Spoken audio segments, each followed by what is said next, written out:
I'd like to call the select board meeting of Monday, June 3rd, 2024 to order. Item 2 is additions or deletions to the agenda. We have one,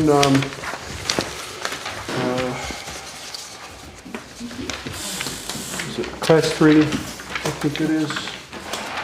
Hold on a second here. Second class license for Derry Downtown Limited to add to the agenda under new business.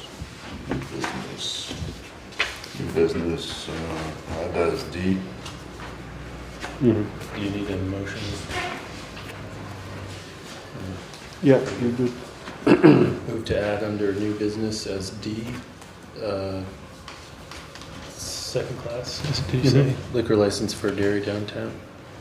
Second. Second. All those in favor? Aye. And moving on to item 3, minutes approval. Meetings of 5/13/2024 and 5/20/2024. I move to approve the minutes of select board meetings of May 13th, 2024, and the select board meeting minutes of May 20th, 2024. Second. All those in favor? Aye. Aye. Item 4 is select board pay orders. I move to approve the pay orders for payroll and accounts payable. Second. All those in favor? Aye. Aye. Item 5 is announcements and correspondence. I've got a couple. Excuse me. We finally received the NEPA clearance. That's the National Environmental Review for the Spring Hill Road Culvert Project. We've been waiting on that since December. So we're hoping to get going on the preliminary, finishing the preliminary project design like soon. It's ready to go. And also the consultant service contracts with Dufresne Group and Wyndham Regional Commission for the Village Wastewater Project have been signed, and so we're rolling with those two service contracts. In the board's meeting packet are several things. One is the listers notice to taxpayers of grievance proceedings, which begin on the 7th. We also have a letter from the Sheriff's Office giving notice of a meeting on June 21st to discuss regional policing. They had one of these last year that I attended. I was planning on going again, and unless someone else would like to go or would like to go with me, just think about it. It's in the meeting packet. We also have a notice from the Vermont Department of Taxes that went out to local businesses to let them know about the newly adopted local meals and alcohol tax. That goes into effect July 1st. And lastly, we have a notice of the town's award of $17,750 for the Vermont Grants and Aid Program. That's for fiscal 25, so through next year. Is that 17 or was that the 22 that you had the arrow on? The final grant was offer. $17,750. The total project is 22, so we have to kick in the balance, Gotcha. which I think we carry in the budget anyway. Yep. But yeah, it's a good deal for us. That's all I had. Can I just say thank you guys for approving the software that I was going to purchase, but they've since told me that the price is like $1,700 more than it originally was, so I'm not going with them. I'm going to keep continuing my search. Okay. Sorry about that. Do you have anything, Esther, or is that all under transfer station? Transfer station. All right. Yeah, I guess it's transfer station, solid waste in general, so yeah, hold it. All right. Item 6 is visitors and concerned citizens.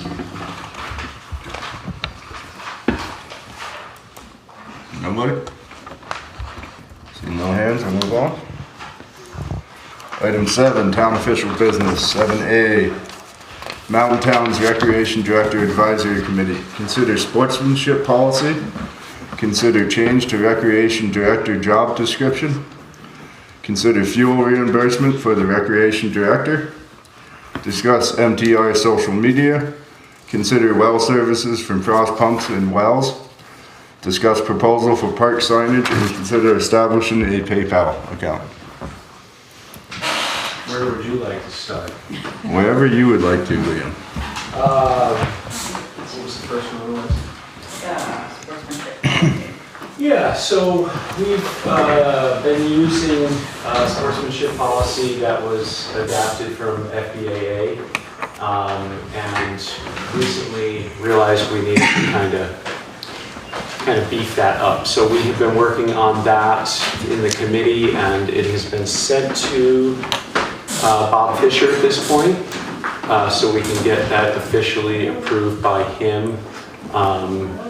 And just wanted to let you know that that's happening. I think it's ultimately something that we would want you to sign off on as well, since it'll be kind of setting the standard for MTR youth ed. It's written in a way that it contributes to all potential sports we'll be holding, whether that's adult or youth. And there's a section that's youth specific, because some of those are different than any of the adult sports we'll be having. So it's a new document for us. But we definitely want Bob to weigh in on whether we're creating any rules or standards that could create liability issues or are just not enforceable, or something that could get the town into a unfortunate legal situation. So once we get feedback back from him, then it's something that you could consider approving. But And I would just vouch that it's been very thoroughly discussed with all the advisory committee members. I've been impressed by the input that we're getting on that, so, yeah. We had Floodbrooks, we had Floodbrook Athletic Associations, Youth Valley Leagues, everybody was contributing their versions, so we kind of put them together, plus a few others we found. So more on that down the road. and then the job description. So one of the things that was coming up as the spring hit and the snow melted and parks needed some attention, that's what I was doing. And especially with Memorial Park, there's a lot to be done over there. And then the question came up, is that actually in my job description to be getting my hands dirty? Technically, yes, we saw it in there, but we wanted to kind of broaden that in the description to make sure that we were covered again. So that is one of the main changes in there. And then I think the mileage is also included in the changes there, so that would be dependent on approval. And anything to add on that, Taylor? No, I think that one's Can we ready approve to. that one? Yeah, Yeah. if you feel comfortable approving that one's ready to go, and Bob gave it a sort of cursory glance and a thumbs up, but that one didn't need any Right. These are additional pages 19 tweaking. and The only potential there would be we should probably talk about the fuel The mileage. reimbursement before we approve the job description changes, because that's added in there. Well, that really wouldn't be a job description matter. That would be more of a compensation matter. Yeah, I think that got added to the first page, which was a part of the, It just says keep track of. All of the ad, what do you call it, package right, part of what was in benefits. the job description that would be posted if we were hiring again, it got added to that. But because there's a little bit of discussion about the fuel reimbursement, we also had to add how MAM would be keeping track of mileage as a part of the job, and where he could be reimbursed for mileage and where he couldn't be. So that's why it also got added to the job description, because we would be expecting him to, Track that appropriately. yeah, track it and maintain a record of it officially. So should we talk about that one?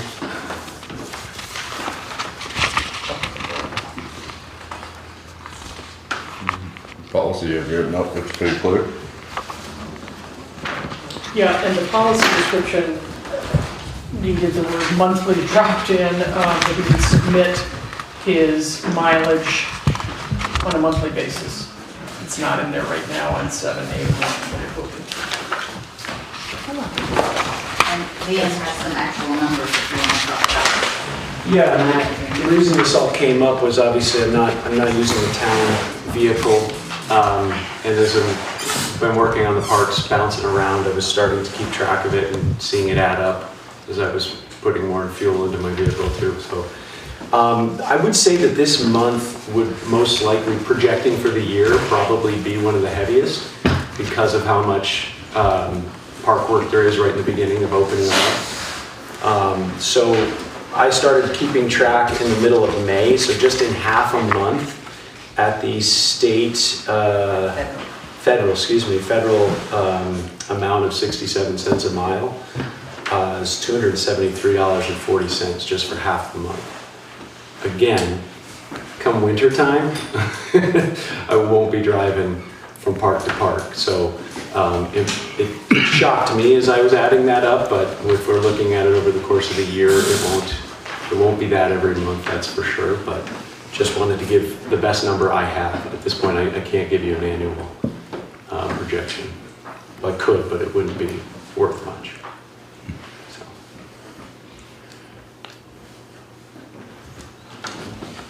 And again, the draft of the fuel reimbursement is trying to address the times at which we wouldn't be covering Liam's mileage and then the times that we would, because there's, none of us get mileage just for driving to work every day or driving home every day.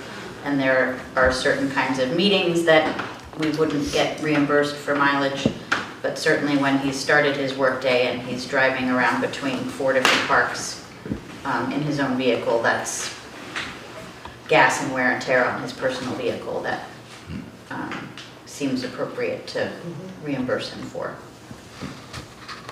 And I can say I've seen him do a lot of work at the parks. He's taken over working on trying to get the siphon going at Memorial Park to get fresh water flowing into the pond, so it hopefully doesn't collect algae again this year. Yes, there's a lot of, He's been doing quite a bit of stuff. yeah. Do you have a The question? mileage, another model would be just a monthly stipend. The difference between those two would be, that would become income, because you're not writing off how many, you're not keeping track. Keeping track takes time and energy, and so some places will just give a monthly stipend that could be year-round, and therefore, instead of 270 some odd dollars, it's just call it $100 a month, maybe, whatever the number is. So just a different model. But again, it would become technically income because you're not tracking it. Right, and then I think I pay taxes and then the town pays more on top of that, right? Yeah. So that's Yeah, costing right. the town more. Yeah, it's just So different way of handling it. I don't mind doing a little legwork there to save that, so. Not a big deal.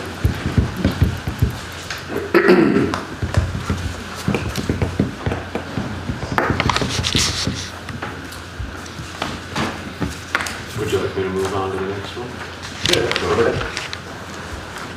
So we've got, social media. So we have, this one's definitely in the beginning stages. I put together the best framework I could, comparing several different, including Vermont's own. Looking at what we do with the community sports, communication to the town is becoming more and more necessary. And social media seems like the route for that. And we as a town only have a policy for personal use as employees. We don't have anything set for the town's use. So this is a policy that I'm starting because I need it, but I think it's also going to become the town policy essentially. So that has been sent also to Bob Fisher, and he'll be giving us his input on that. And I don't imagine that to get approved tonight, but the sooner we can get that going, then the sooner we can start actually communicating with the town via several different platforms, I guess, whatever we choose to use. So that's just one we want to put on the radar. I don't know if there's any questions or discussion necessary for that one.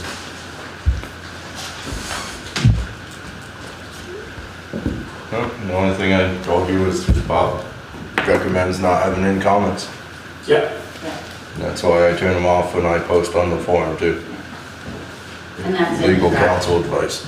That's in the draft that we sent to him, as well as not having direct messaging through social media platforms and having a link whenever possible to the town's website so that people can communicate in the ways that were already set up to receive official communication. And then, For the well services. oh yeah, so, gosh, we have a few more things. So, signage, Parks Board has been looking at getting a few different signs, redoing the Pingree sign, getting one for Buxton, one for Williams, a few no parking signs, dog park signs. We want to actually get another one so people know it's where it actually is. And we're just looking at the purchasing policy. Once we get over a certain amount, which it looks like we will be, I needed to notify and get permission to continue the process of looking for them and getting the bids, or excuse me, the quotes. Because I don't think we're so high that we'll need bids, but definitely going to need to get 3 quotes, which I already have 2 of those. So, permission to continue that process. Whenever. And we're gonna make them. I'm not sure if you do this after I stop talking about all these or. So then the pumps, we have 2 pumps at Memorial Park. Currently we have 1 pump at Memorial Park, and that is why we're still not open there. I went today, and basic physics is that the last few inches are the slowest. It doesn't look like it's done anything in the last few days because it's going just on 1 pump. 3 hours on, 3 hours off. So we are in need of repairing the pump that that's no longer working. So the question we had, again, with the purchasing policy, is Frost or can Frost be designated by the select board as the sole provider, I think was the terminology? Sole vendor? Sole source, yeah. Or do we need to take this out to bid and get the 3 different, I don't know the area well enough to know how many pumps. I think that also depends on the dollar amount. Mm-hmm. Well, we anticipate it being in the range of needing your permission to have a sole source. I don't believe we'll be over the 7,500 needing the bids. They just emailed me, said they could not get me the quote by tonight. They were trying. And it will be a ballpark because we won't know specifics until they get out there and actually put eyes on it, so. Did Frost drill the well? That's a great question. Well, that was the one that was put in the 70s, is that correct? We're finding it difficult to find any documentation. Maybe Carlson, London. Yeah. But I think, so correct me if I'm wrong, the pump is not functioning, right? We do not need to re-drill the well. Right, we just need to replace the pump, but also regulations have changed and the pipe needs to be made taller and the pump needs to be higher up, is that correct? Yeah, I'm not exactly sure what the codes are, if they're 18 inches or 2 feet, but the head was right in the dirt, rusted out, bolts missing. And that they said very quickly upon finding it, that would not pass inspection right now, so they need to extend that. Right, so it's just a little extra work, not just a straight replacement of a pump that's not working. Their range is pretty big. Yeah, they weren't sure exactly what size pump. I was asking him how many well companies there are around here. I There's don't know. probably, I'd say 3 that service this area regularly, but they travel. Yeah. I would just urge expediency. I think of all the little kids wanting to jump into that pond. So the sooner we can fill it, the better. Yeah, that's kind of the dilemma. It's really up to y'all if we can expedite and go with Frost, or if we need to send it to bid, then we'll send it to bid and we'll get the pond eventually. My feeling is they're just about as local as we're gonna get as far as the nature of that type of work goes. And I mean, they're a reputable company for sure. You agree with that? Yeah, we do have a history. I just don't know if they're designated as a sole vendor. The company we've ever used, we used them for something. in the recent past. Use it until you don't want to. And then the last thing on my very long list, sorry for taking everybody's time here, PayPal account. It's something we started to look into for taking donations at events. We did this with the flood relief event last year. And so this would again be something that's being brought upon by Parks and Rec, but ultimately would be an account that would be used potentially by other entities in the town. It would be a town PayPal that would be used for income, not for expenditures necessarily. But I think I included a breakdown of the percentages on that. Maybe I just sent that to Tina. What's best practice for municipal governments regarding this kind of transaction? Well, the only thing is that we don't want to have to pay the fees. Right. So they have to front load the fees like they do with our credit card system already. So if somebody buys a punch card, they pay the credit card fee. And is PayPal's model replicated in other apps that we would consider, or does it seem to be the best one? Venmo, I don't know if we had to, for the flood relief, the community fund had to pay the Right. fees out of that from the proceeds. So, I guess we just need to find out if they absorb the fees. if they And charge people happy a to fee. reach out to the Zelle and whatever the other groups are that we want to look at for different percentages. And obviously even within PayPal, there's different, whether you're pressing the button or using the QR code, or you get a machine that you can actually chip read. Couldn't we just use the existing system we have on the website? Well, we don't have a card reader, or the only way to pay is online, so, It's just They don't cost that much. no. Just makes it quicker for people. It does. The concept, obviously, we could still encourage people to donate cash if they wanted to do that, cash or check. But we thought the process being that if it was the difference between not donating and losing the 50 cents on $20. Right. So it's just kind of, it was sparked by the event we just had this weekend was originally going to be something different, where we would have been on our own, where we didn't have a way to take in funds for tickets or donations.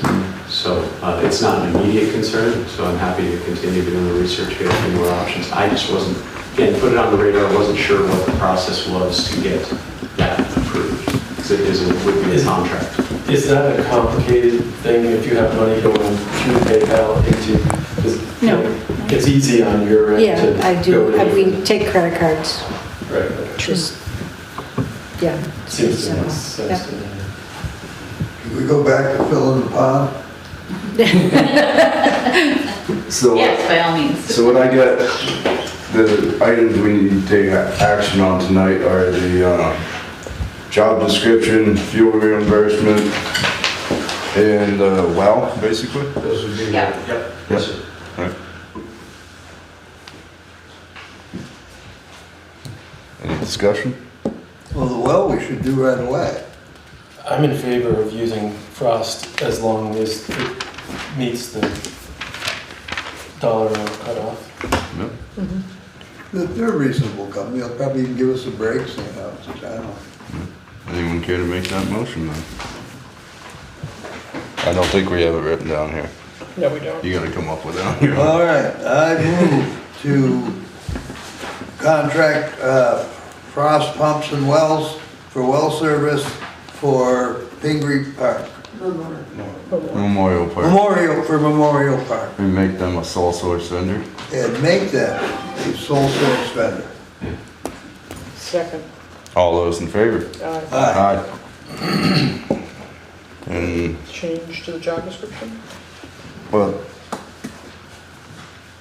Liam was kinda saying the fuel reimbursement should go before that. Okay, right.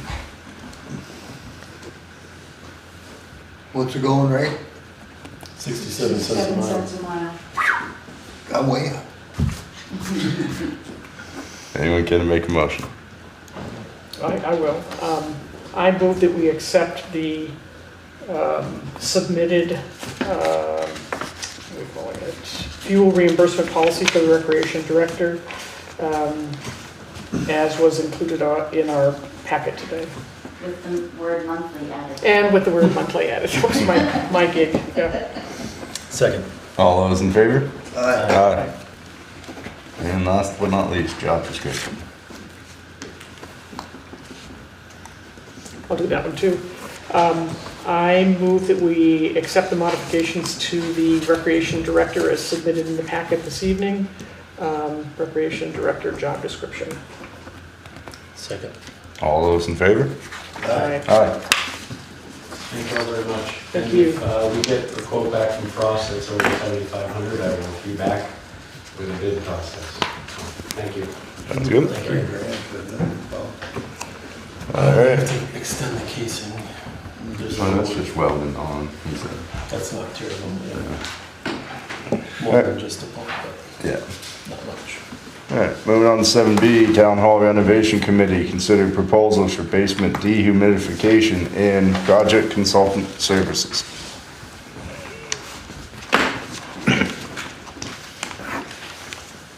Well, there's supposed to be folks from the committee not here, but, He's right here. what's It's that? not Oh, he's right very well, I can't even see. But in the meeting packet, there is a proposal we received from an organization called Matt Clark's Northern Basement Systems. Given the humidity we've seen in the basement, we brought this company in. One of the things they had was completely lining the under the dirt floor underneath the main floor, but that's in the $30,000 range, and the committee wants to hold off on that. But at this point, what they're recommending is a industrial grade humidifier installed in that room. What's that? Dehumidifier. What did I say? Humidifier. Right. Dehumidifier. I'm smiling. And yeah, I mean, they would install it $2,200. I mean, we amongst us, we were talking about, well, you just get 5 or 6 of the plug-in ones that you could get, anywhere, and that would be cheaper, no question. But my understanding is this is a pretty rugged model that's going to do a better job, and I think it does come with a year of repair. And this will drain out? Yeah, it'll have to drain out. That is a question I have: is what about winter time? To the exterior. Drainage. You move my glasses. And it'll probably be longer lasting, because those ones, those smaller dehumidifiers, they don't last very long. Yeah. So anyway, this $2,200, and that would be the cost of it. So I had one question, it said we needed to provide the outlet, do we need to upgrade an outlet? there is an outlet right there. Yeah, it at doesn't the need to be location. anything Yeah. bigger or anything. I don't believe it needs to be upgraded, but Fair. there's one right at that spot. Yep. Will the moist air in the crawl space access into the basement area and be dehumidified, or do you secure off the crawl space? It's already secured off. It is. Yeah. It'll Could it be help, better? I'm sure. Yeah. It could be a lot better, but Yeah. that's what it is. Is Is there that the black company plug? that you used, Josh? And you had a good experience with them? Other than they had to come a couple times, but there was a little miscommunication in the beginning, but they did what they said how to do, and so far so good. Who's that? The same company. Yeah, they just did my basement last Oh, nice. fall. With a liner system? Yeah, did the liner and then bracing. Did they put in one of these units? You know? No, I had a dehumidifier, and they said that was more than enough Okay, good. to work, so. The system they spec'd out for us did include 2 of these industrial units. Is there plastic down over the dirt in the crawl space? There's none, it's just dirt. So that'll help a lot with moisture. Right, we did get a price that's a $30,000 item. I'm talking about stretching out a piece of black plastic. For 1999? Yeah, Yeah, and that might work. These guys, actually I have a swath of the material that they use. It's pretty rugged stuff. Yeah, that would be a less expensive way to do it. I've worked with a local spray foam company that does a similar thing. They use like a 15 mil plastic Right. and then spray the edge right to the concrete, and either spray the walls or something too, Yeah. for far less. Is that spray guard? Was that? Is that spray guard? No, Vermont foam insulation. Oh, yeah. would be fine. But the committee's not ready to bring that to the board just because of other priorities in the building. And we know that money's tight when it comes to the Buildings Reserve Fund. So this is the select board prioritized this a couple months back, this and the ADA compliance. And Right. so this is when we jumped on. It's not a whole lot of money. And I'd just like to add too that, well, the Weston Theater Company was there the other day when it rained pretty hard, nearly a week. That's There was some water that got into the basement again. They cleaned it all up for us, but we were able to determine exactly where it's coming in from. And I have a call to a guy, spray guard, out of Andover, I believe, who's supposed to take a look at it hopefully this week, see if he can't do anything with it. I think we should probably get All Seasons in there also. You know, they're the one, they did fix the vertical crack that was there, and this is clearly something that's underneath. And, you know, they're familiar with that location, the building, and maybe we can get them to jump on it also. I think it has to be attacked from the outside as well as the inside. Probably. Yeah. That's my feeling, but. Yep. The company you're talking about has like a crack injection system that seals. the I'm not sure. foundations. They were recommended by Record Concrete because they said they don't do stuff like that anymore. Well, Yeah. maybe they can do the whole It's shebang. Nick's Well, Trask. Yeah, Chas. Yeah, I've done a lot of. Do you want to Yeah. hold this up and wait to hear from that one, or not? Well, that's a different issue. I was just bringing that up to let everybody know. Yep. Oh, I think this makes sense. It's part of a bigger project, obviously. yeah, something that we need This is something that will help in the meantime to keep the mold out that we had to clean That'll up. always be an issue down there. Yeah. until it's Until we sealed get up. some stuff Yeah. done, but yeah, it'll help, that's for sure. So I'd make the motion. Go for it. I move to one, accept the proposal from Matt Clark's Northern Basement Systems for the installation of the dehumidification equipment to cost approximately $2,205. Such funds to come from the town's building reserve fund. And two, authorize the town administrator to execute any necessary documents to employ the consultant firm for this service on behalf of the town. Second. All those in favor? Aye. Aye. Alright, moving on to item 8, transfer station solid waste management. 8A is updates. So, we had a hazardous waste collection this past Saturday and had about 104 cars, which was pretty good. I think that translates to more than 104 households because people were saying, I picked up my neighbor's stuff. And so those numbers are good according to our history. We had a little snafu in the beginning because the truck broke down on the way to Londonderry, and luckily there were two people from the company who could handle this stuff, and somebody had a piece of plastic and they put all the stuff on the plastic, and then when the truck arrived at 10 o'clock, yeah, they worked it, they did a great job and they cleaned up really well, so it worked. Nice. Also, our contract with Casella is up August 13th after 3 years, and I sent out a request for proposal to 3 companies. Casella being one, Twin State, another, and Alva Waste being the third, and the responses are due by June 30th.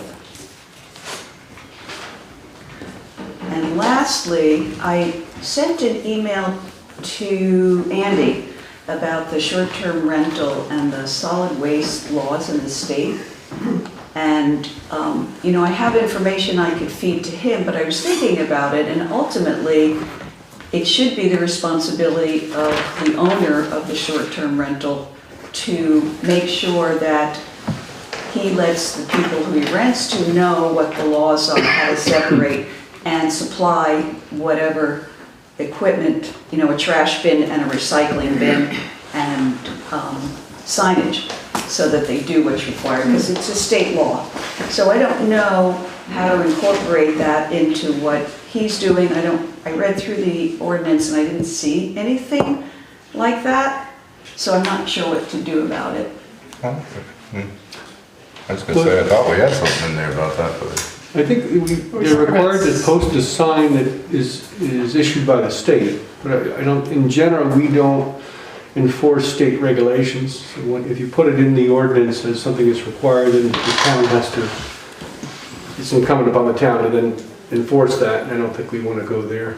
We could put something in the packet that Andy gives out to everyone when they come. That's what I suggested to him, and I sent him a flyer, but he said he's just so busy with trying to get the registration up and going. And I guess if he has something in the packet that says that you should supply a recycling bin and a trash bin. And the other interesting thing is that food is not supposed to be put in the trash either, and that's a real challenge. It's a real challenge with homeowners, period, but it's going to be a bigger challenge with short-term rentals, because people come from all over and the rules are different depending on where you come from. And maybe if we can get a bunch of copies printed off, we can just give them to Andy. That way he just has them to give out. And he doesn't have to do any work. He can make copies as he needs them to. Yeah. And we can keep them here too with the application forms. Yeah. Education. That's it. I'm thinking about it, maybe like you've done for the residents, you can have some of the compost bins available for the short-term rental housing, so you don't have to go shopping for it. To buy, have them built. Yeah, just a thought.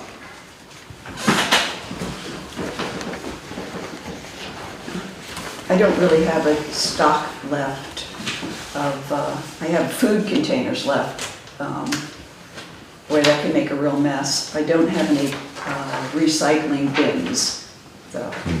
I mean, I can buy some for, I don't know. Just direct people to where they can purchase them, I would think. Yeah. The owners of the short-term rentals. Yes, that's what Yeah. I'm thinking, yeah. Londonderry Hardware might cooperate with that because they sell the punch cards too, so they might have a little section they could That's a good idea. add stuff. That's all I have. Moving on to item 9, roads and bridges, 9A's updates. Josh? Donnie started this morning and showing him some of the ropes and stuff, and refreshing his memory with the roads and where we turn around and things. You guys talked about evaluations, or you did the other night. The middle of the month for everybody is kind of out, between the 6th or the 12th and the 19th. That's Troy's leaving for a week and Nick's off a few days in between, and he's off. He'll actually be off this week, the 4th through the 7th. So now at the end of the month works better. I know Troy said the first part of the month, but Nick's not around then. So, looking at probably the week of the 24th. Yeah. And Troy said he's back the 19th, and Nick is gone. The last day he'd be gone of the month would be the 17th. So anytime after that, I would think. The 17th won't work, but we'll just do a special meeting for those. Yeah, We get the 24th. I think it's best to do a special meeting for him anyway, and just, that way we're not rushing through them. We're gonna do all three that night. Yeah. Yeah. I mean, I think we all are gonna need a little time. Not It makes sense to not have it backed right up to another long meeting, yeah. Yep. so, got that, and then, I was chatting to you a little bit about the Rest Haven culvert. I got approval from Scott to put 2 3-footers side by side there, and I have Shaves is doing the culvert on Barker Road. Hunter is supposed to do one on Dairy Woods, and I reached out to Wes for a price. Little computation on how to drain the water. That with Everham, and I think we figured that out. And Wes thinks he can do it under the $7,500 cutoff, so we don't have to put it out to bid. I just need your guys' approval to let him proceed with the project. We'll help with some man hours and labor, might haul material, gravel if we need be. And provide the pipe. Yeah, and provide the pipe, which, that was one of the purposes, because Scott said we could do that out there. So I ordered that extra 3-footer but The one thing we were talking about the other day was contracted services from this year. Did we get through all that with like the flood stuff, or is that money still? Flood has its own category. And so that we didn't really spend any of our contracted We spent like services. $2,000 on some tree work or something. So do we have a little bit of budget left, or we have? We had 15,000 in there. So we yes. have like 13,000 that we can spend before July 1st? Yes. Okay, and then after July 1st, we'll have another The new- 15,000? Yeah. We talked about that a little bit the other day, but we were unsure about, because we had so many contractors working last year that I assumed that it was mostly flood That's stuff. all but- in a different category. Yep, okay. So Because that's hopefully good. they're gonna get money back for it. I'm not saying, I dropped the culverts off the Barker Road, assuming it was gonna happen by now, but it hasn't. So Right. I haven't heard from Hunter on the other one yet, and I did not even ask Wes when he could get started, but like I said, it gives all three of them little projects to do in town. And we're close to next year's budget anyway. Yeah. Oh, that was a question too. Does that money, is that type of fund one that goes away if you don't spend it? It doesn't roll over, right? No. So it It would does not. make sense to Budgeted have funds. that money used up if we already have the fall, or, the 2020. We're in fiscal year 24 right now, Yeah, so ending soon. and I think with the projects that we've been talking about, including Twin Hall Station Road, we could easily spend 2025s this summer as well. Yeah. So I think it'd be important to get one of those, or, projects done enough Yeah. to not To be lose out built, on yeah. that budget money. Yeah. Yep. If that sounds like a plan, Yep. I think we should work towards that.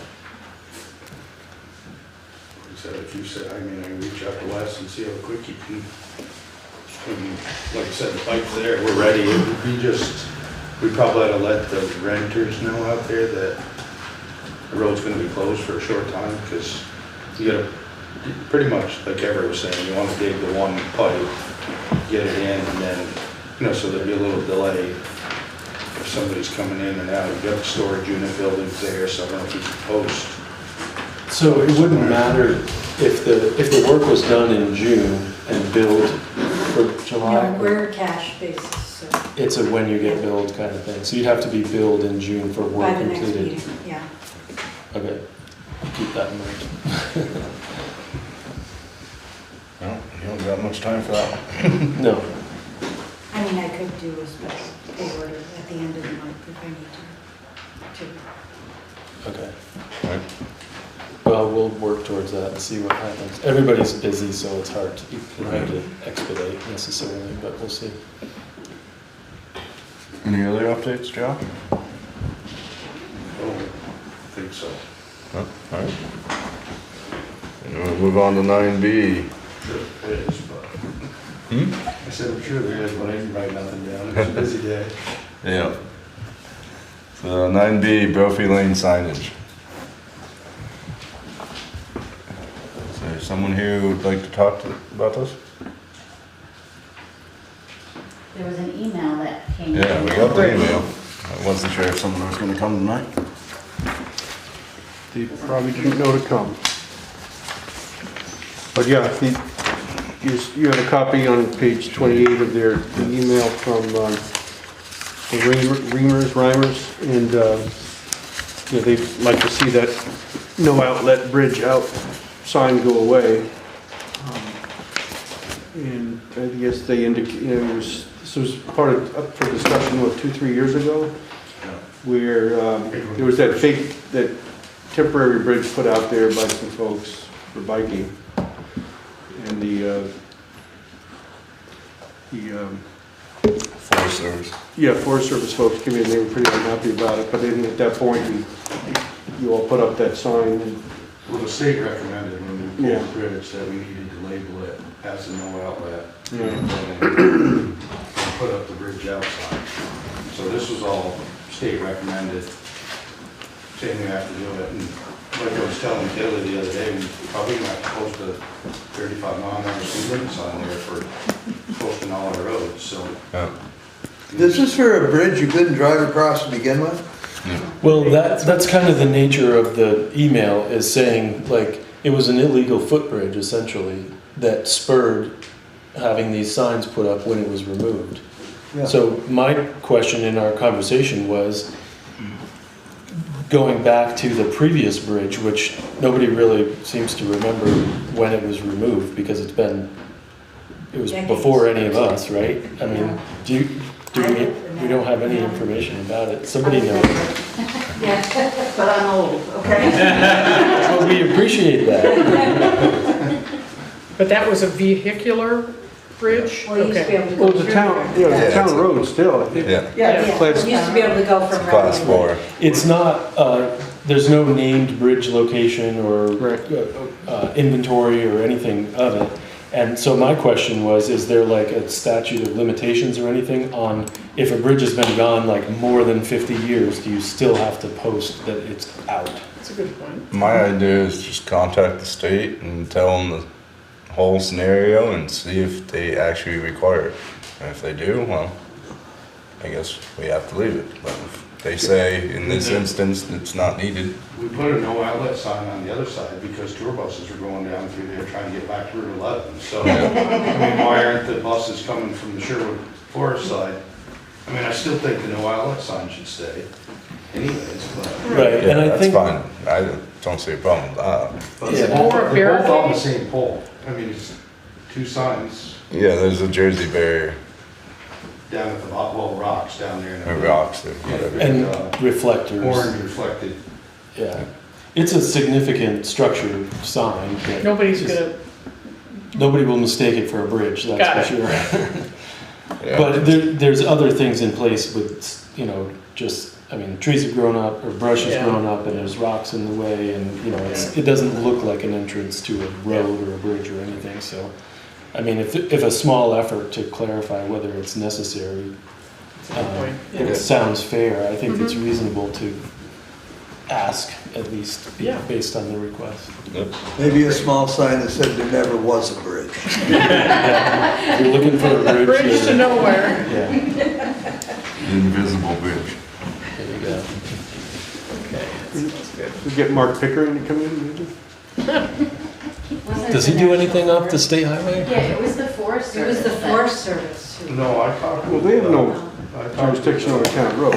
From PLCT about it. Before I got all my input, that this is what Yeah. they recommended doing. Mark Pickering would be he wouldn't do a town road project like that either, would he? No, it He's- wasn't it the National Yeah, Forest mentioned Service, state. because they wanted the bridge removed.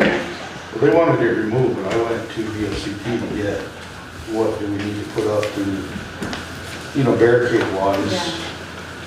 Because if we don't put anything up, it is a straight shot right into the stream if you're not paying attention. Right. You know, you're following your GPS in the middle of the night, it's foggy out, and, It's not a whole lot different than Parsons Lane, where people Yeah. go flying. well, it's no different than any road. but- Yeah. Yeah. I mean, they recommended putting up this barricade and Yep. putting, I mean, there's some pretty sized boulders down there. I was looking back through the maps that we have though, and even though it does show it changing to a class 4, it does not show a bridge on the map. So it shouldn't come up on, this isn't one of the roads that's confused as a through road by GPSs typically, so It is from the route. It is from the Rapids Lane side. from that side. I just put a no outlet sign up there because a tour bus went down through there last winter, I think it was. Could that be put as an annual 911 update, road update? It probably should because I don't think any of our town maps show it that way. So I don't know why the GPS would. But Or you can even send those in anytime. It doesn't have to be the annual report. I'll talk to Tyler. That would be helpful. Yeah. I just had, in the email, we can remove the sign, it's not, I was just doing what I was asked to do, so. Yep. Yeah. No, I think that's the best course to begin with, and then, we just work through it however we need to. If it's supposed to be there, it stays. Yeah, sorry. Yeah, Mark Baker and a phone call to him. Could probably figure that out pretty quick. Does he? I thought he was only on state highway projects, but. He's on state highway, but But he he might probably have some answer the advice, question. Yeah, that's true. You want me to try to reach out to him, or one of you guys, or? Yeah, between you and I, we can reach out to him. Just to let you know, I'm looking at Google Maps and it shows the road going through. Yeah, it shows it going to Rowley. Right, it goes from Berkeley to Raleigh. Check the Vermont 911 viewer. See if it's on there. No. I'll do that tomorrow. But I can I'll do also, that Wednesday. I can also put in a request to Google Maps, and it's worked in the past, to make a change. Yeah, that would be good. Maybe we want to make a list of all our changes. Yes, seriously. Yeah. Well, you can tell the 911 coordinator about any of those changes, and he can always Approach on that as well. I don't know if they still do it. They used to send down Parsons Lane to rest station, I know, on the GPS. All right, well, I'll check all of them. That's It still It happens. still happens. Do people try and go through to Weston from off the Hell's Peak Road? That would be a Yeah. doozy of a trip. Or if they try to take the old road by the priory up to my camp. That'd be a hard time. Alright, we good on that one? I think so. I think it would be nice for the family to know that we considered it. Yeah. Agreed. Moving on to 9C, consider highway department heavy equipment purchases and use of reserve fund. There was one bid that didn't get into the meeting packet, that you should all have. Josh, take it away. And then researching buying, there's a loader and backhoe, because Taylor suggested putting in the price of a loader too, just for comparison, but thought process was to get a backhoe. We had troubles with our loader, had excavator troubles with the flood. This would be a good backup maintenance vehicle. Now with 4 guys, we could utilize, I guess my thought today was the backhoe could go out and do some culverts, while the other 2 were ditching. But with our loader, if it goes down in the wintertime, I can't load material. So this will be a nice universal tool to have, like a multi-tool. Do you have a loader on the front and a backhoe on the back? Is that what it is? Yeah, and Same as the transfer station. it will come, I asked for the price for the street sweeper in there to sweep Yeah. intersections, sweep our So bridges there's off. which is in. And a set of forks, we have no This is a forks. If we loader. get a delivery of, That's we got not road bad. signs the other day and we had to Oh, figure it. Okay, that's where that difference Yeah, comes. so you could pick stuff out of the truck or move our culverts around down there. Right now you pinch it with the excavator and there's a chance you could pinch it too tight. So, just a good multi-tool but it's also backup, so if something goes on, we just got our loader back the other day, it's been gone for about 2.5 months because the 3 brakes all seized up, bearings went. The guys at United said that loader should go another 10 years with the shape it's in, so. I think the first point that you made is an important one to emphasize too, that with a 4-person crew, if, say, the mowing is a separate piece of machinery, so that piece of equipment is not one that's going to prevent the other guys from using the excavator for ditching or something like that. But if the excavator was being used for the brush attachment or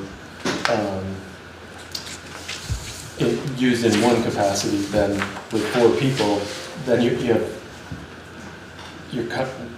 spreading the equipment pretty thin with the extra person. I kind of see how that could be a conflict, not all summer long, but at times. Yeah. Well, that's, So- like I said, it's not gonna get they should last a long time. It's not gonna get used every day like the excavator wood or stuff, but like I said, the backup, when the machine's down, we can't load salt in the middle of a freezing rainstorm. We're scrambling to try to figure, I mean, 2 winters ago, we did borrow one from Shaves. But it took, you know, a few hours to get one moved around and where we could use it. I don't know, just in the street sweeper part, we go out with a hand broom and a shovel and scrape them with a loader and just more efficiency and the forks to load things and like I said, save on our backs. One of the state requirements with a sweeper too is in the enclosed cab. So the sweeper would either have to go on a tractor, which it is an attachment available for the tractor, but like having another enclosed cab allows you to do. Well, you got different pushbacks in the things. winter time, bridge guardrails to clean up. You know, you could send 2 guys out. I mean, like I said, you got multiple people now. So this will utilize more efficiency, I think, too. You know, I mean, I've got 1,000 reasons I could give you for it, but.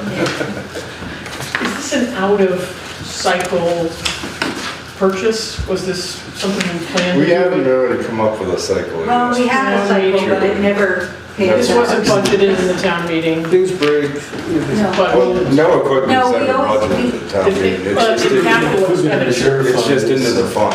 And Yeah. then we use that fund to buy equipment. And we haven't spent anything out of it. Remind me what the balance is of that? 395. And And this is what, Yeah. the 190? new truck will There. hit some of that, right? Well, we For budget 40,000 for the down payment on everything. Budget 40,000 to spend out in the budget. in any one given year. That's Yeah, the and then the biggest rest payment. goes into capital, goes into debt service. And it's usually like 4 more payments. Four or five, 4 usually. Depending on how The you. maximum 5 years borrowed. And the loader, the actual loader was the one that was close to 200. The backhoes are like 175 and 176 and 166, and I mean, the John Deere is 3 months out on ordering, so he said. The Caterpillar, he said it's available and sitting there. He informed that we could have it anytime and he would collect money in July to save on the budgeting problems. If we're gonna pay for it, it doesn't.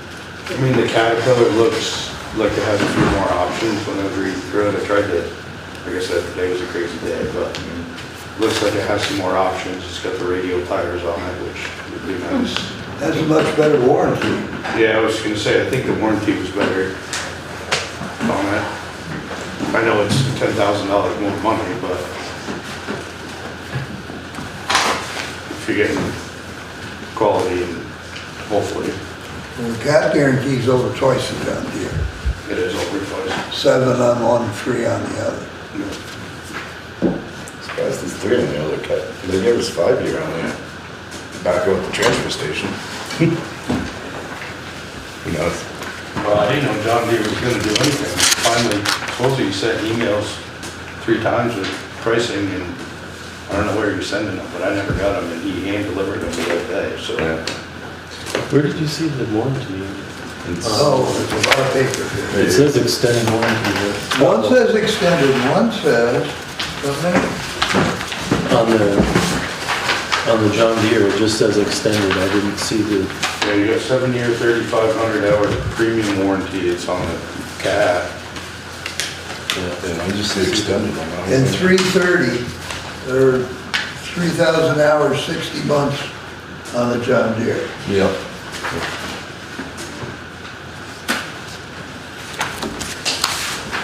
They get to 4 or 5 years. I don't see that. Oh, It's really, it's right the last page on it. Right there. no, no. Oh, okay. Handwritten. Yeah. That's the right one. Yeah. For the 320. Yeah. And how much is their extended warranty program? It says it's included, it says $0 on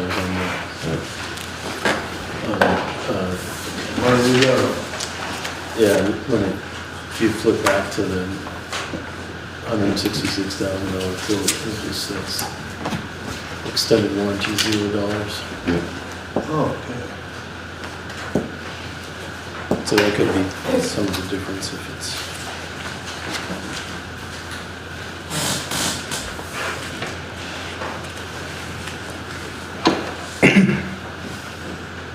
So just looking at the motion, it's either finance it or just purchase it. What would you recommendation be? I have to go for the purchase. Just purchase it.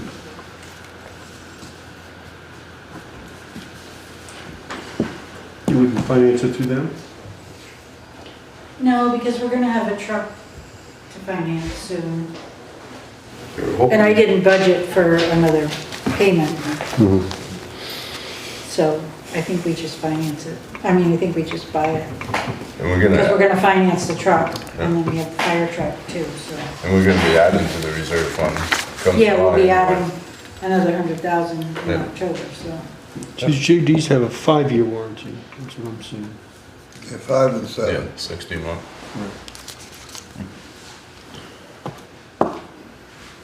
So it wasn't twice the warranty, it was 2 more years. 2 years better than, 2 years is a long time, my life. in equipment life it is. Yeah. Anyone care to make a motion?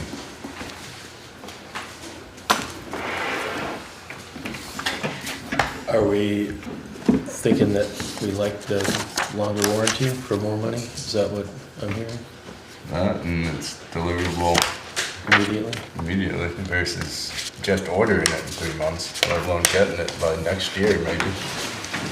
Well, this ordering stuff is getting tough. Yeah, I mean, when we ordered the truck?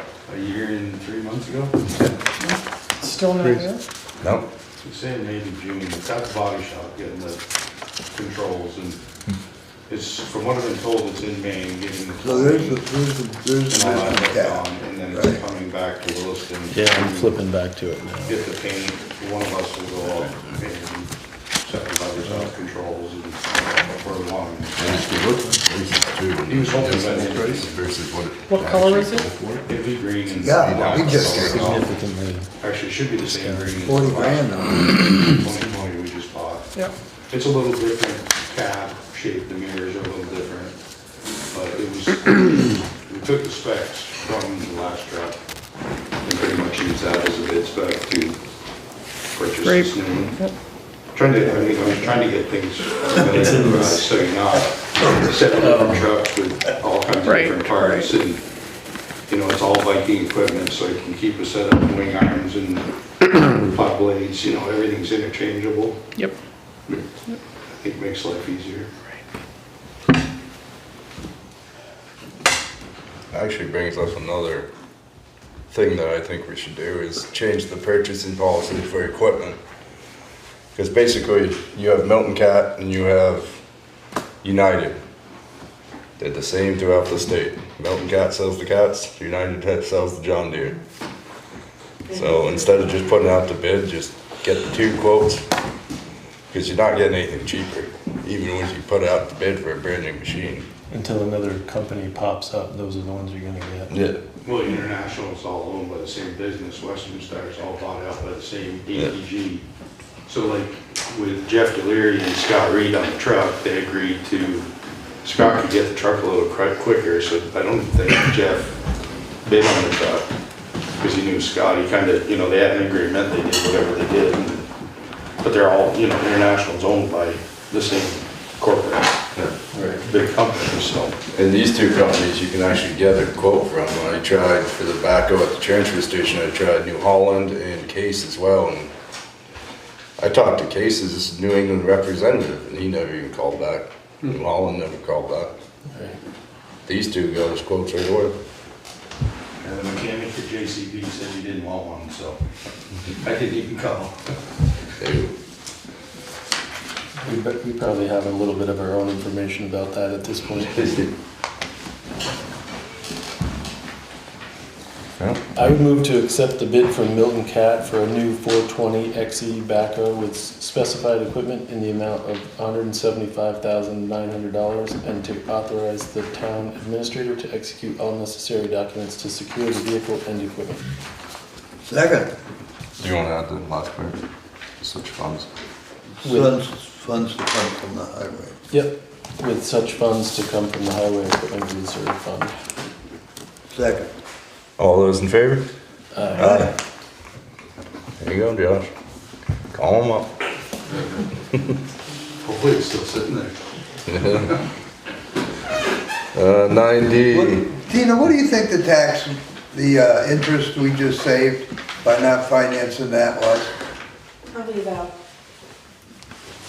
20,000. Plus you take off the municipal rate they give you for the machine, it's like $40,000 off the machine. All right, moving on to 9D, discuss bids for paving and sand. So you were thinking basically just starting where we left off last year for paving? My thought was to put all those aprons in the small roads back out and actually get them done. Yep. This year, unless we wanted to add something. I haven't really, I mean, I think it's a good place to start. They haven't been done since I've worked here. And until we get some FEMA money in, we can't really add anything. So this is to pick back up with work that didn't get done last year. Yeah, it's what we abandoned last year. We bid this time we had done. last year, Yeah. never did it. Yeah, so we had the flood and we abandoned the bid. Did you did. bid? Well, just change the dates on the, Yeah, just change the dates on the Last year's bid pretty thing and much, send right? it out. and- We know what the prices are for last year.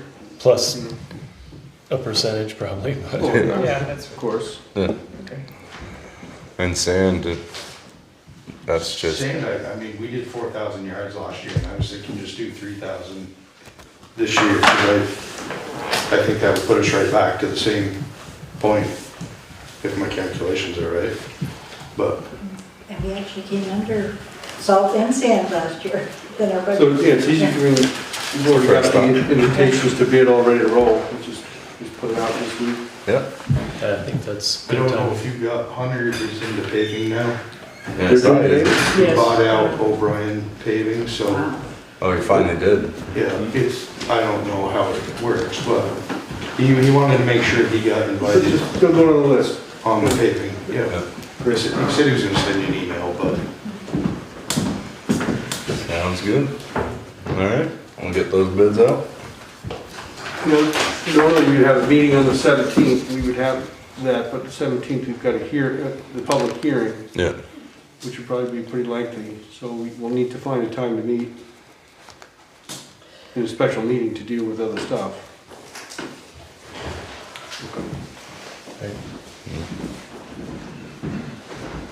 Are we gonna devote that entire meeting to the hearing? There won't be any other meeting really that night, you're saying?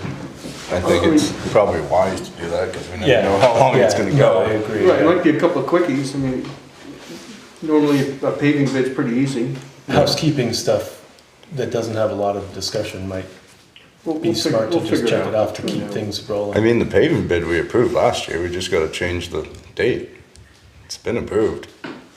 Well, yeah, But no. the dollar we're value not doesn't gonna- stay the same. No, once, No, but once we get them back, Yeah. that's when we This is just to determine roll that out. stuff. right, we don't, the board doesn't have to approve the invitation to bid. Yeah. I mean, what we're doing tonight, it can hit the street this week and have bids due a week or so later, you know, people would wanna potentially visit, once again where those properties are, Yeah. those locations.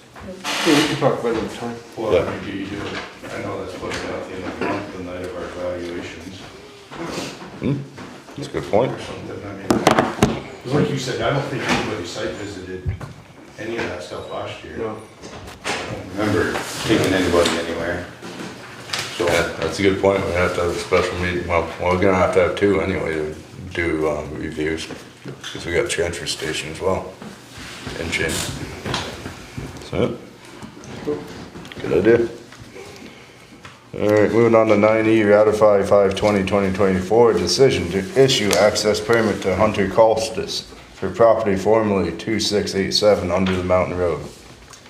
I move to ratify the board's 5/20/2024 decision to issue access permit 2024-04 to Hunter Caltzis for property formerly at 2687 Under the Mountain Road. Second. All those in favor? Aye. 9F, ratify 5/20/2024 decision to issue access permit to Wiley Construction for 252 Gleeview Lane. I move to ratify the board's 5/6/2024 decision to issue access permit 2024-05 to Wiley Construction for property owned by Jamie and David Denning at 252 Gleeview Road. We have a second. All those in favor? Aye. Aye. Aye. Moving on to item 10, old business. 10A, discuss zoning bylaw amendment and hearing process. You meant just in time, Doug. Good timing. A long day. Hopefully we won't go too long.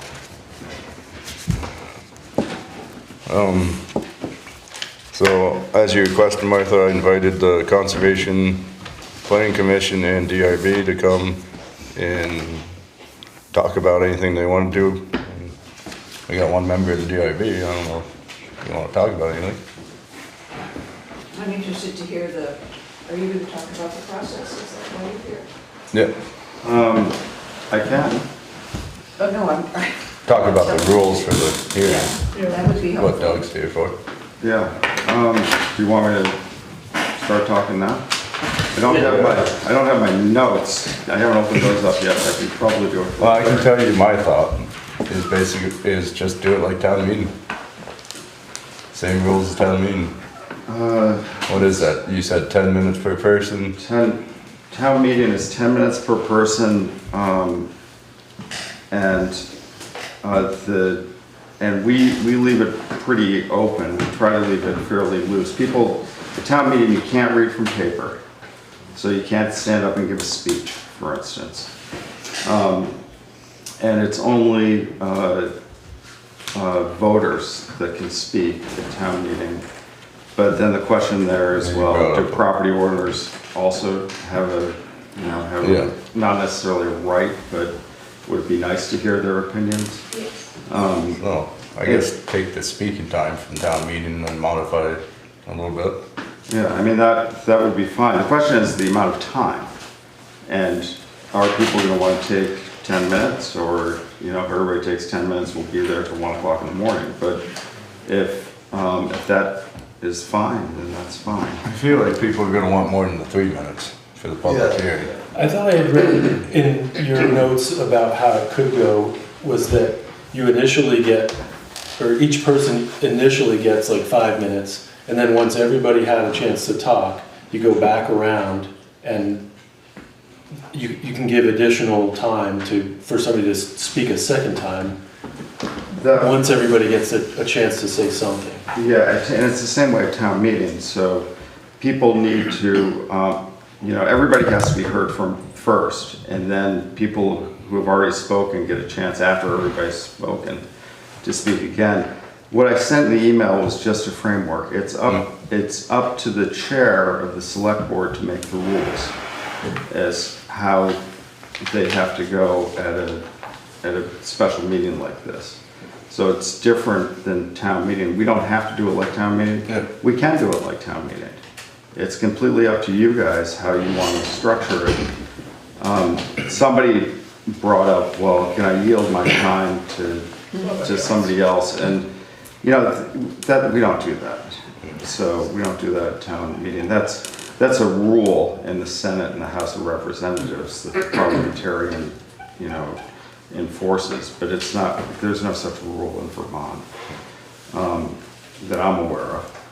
I just had a thought about people reading something. I mean, because of the technical nature of the zoning bylaw, they may need to be able to refer back to section 404B, whatever it is, and read from it and ask the question, geez, what does this mean? Or that sort of thing. It just, right, and I think a town meeting, or if it was structured like town meeting, I think that would be permissible.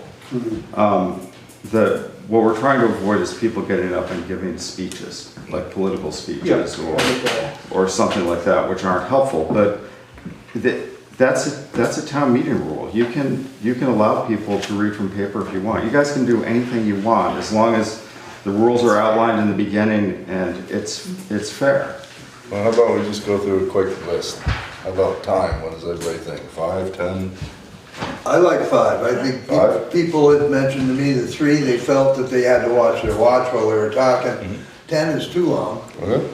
And 5 should take that anxiety away from the 3-minute thing. And then after everyone has spoken once, then do you reset 5 more minutes, or do you do 3 I'd give them after 2 for or the 3 second at the second time. round? I think that was how it was listed initially, was 5 minutes around the whole room, and then the second round is shorter.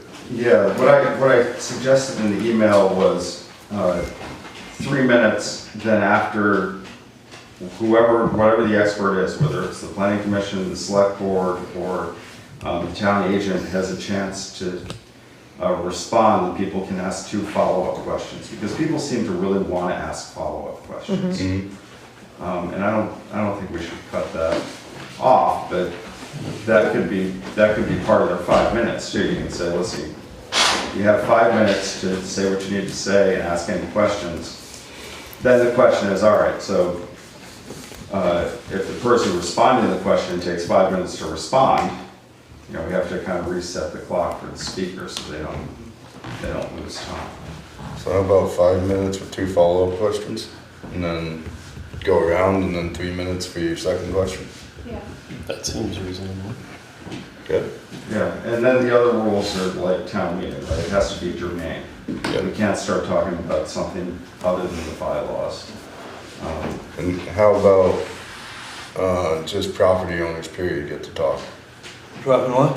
Property owners get to talk, not just voters, because it affects every property owner. Yeah. That kind of goes back to the 1700s, and there's a historical precedent for that not being a good idea.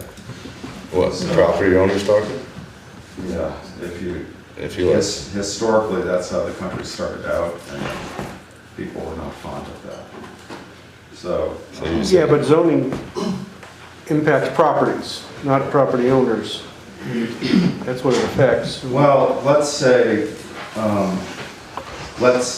there's a loud activity that a property owner wants to do, and a renter lives next to that property. Are we going to say that renter can't speak toward the loud activity? That's a good point. What's the board think? You'd have to say both if you were gonna, you'd have to say voters. and Assuming the owners. renter is a voter, but yes, a Yeah. voter and a property owner. Voter and property owners can speak? I think that might help. I mean, that would, Voter and property. it solves the one situation that you just proposed, Right. but that's not thinking of anything else, really. Yeah, I think that voters have to be, as a matter of fact, I think if you look at the public meeting law, it says members of the public also have the right to participate in public meetings. So I don't think that we can narrow it.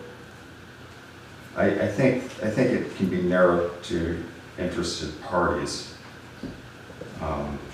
Or voters, property owners, and interested parties, maybe. Who's left? Well, I don't know. Make it an open meeting. I don't know how, well, that's where, I'm looking at the open meeting law, and it says members of the public can participate. I don't know what that means specifically. I don't know what members of the public specifically means. Maybe there's a definition in here I can find.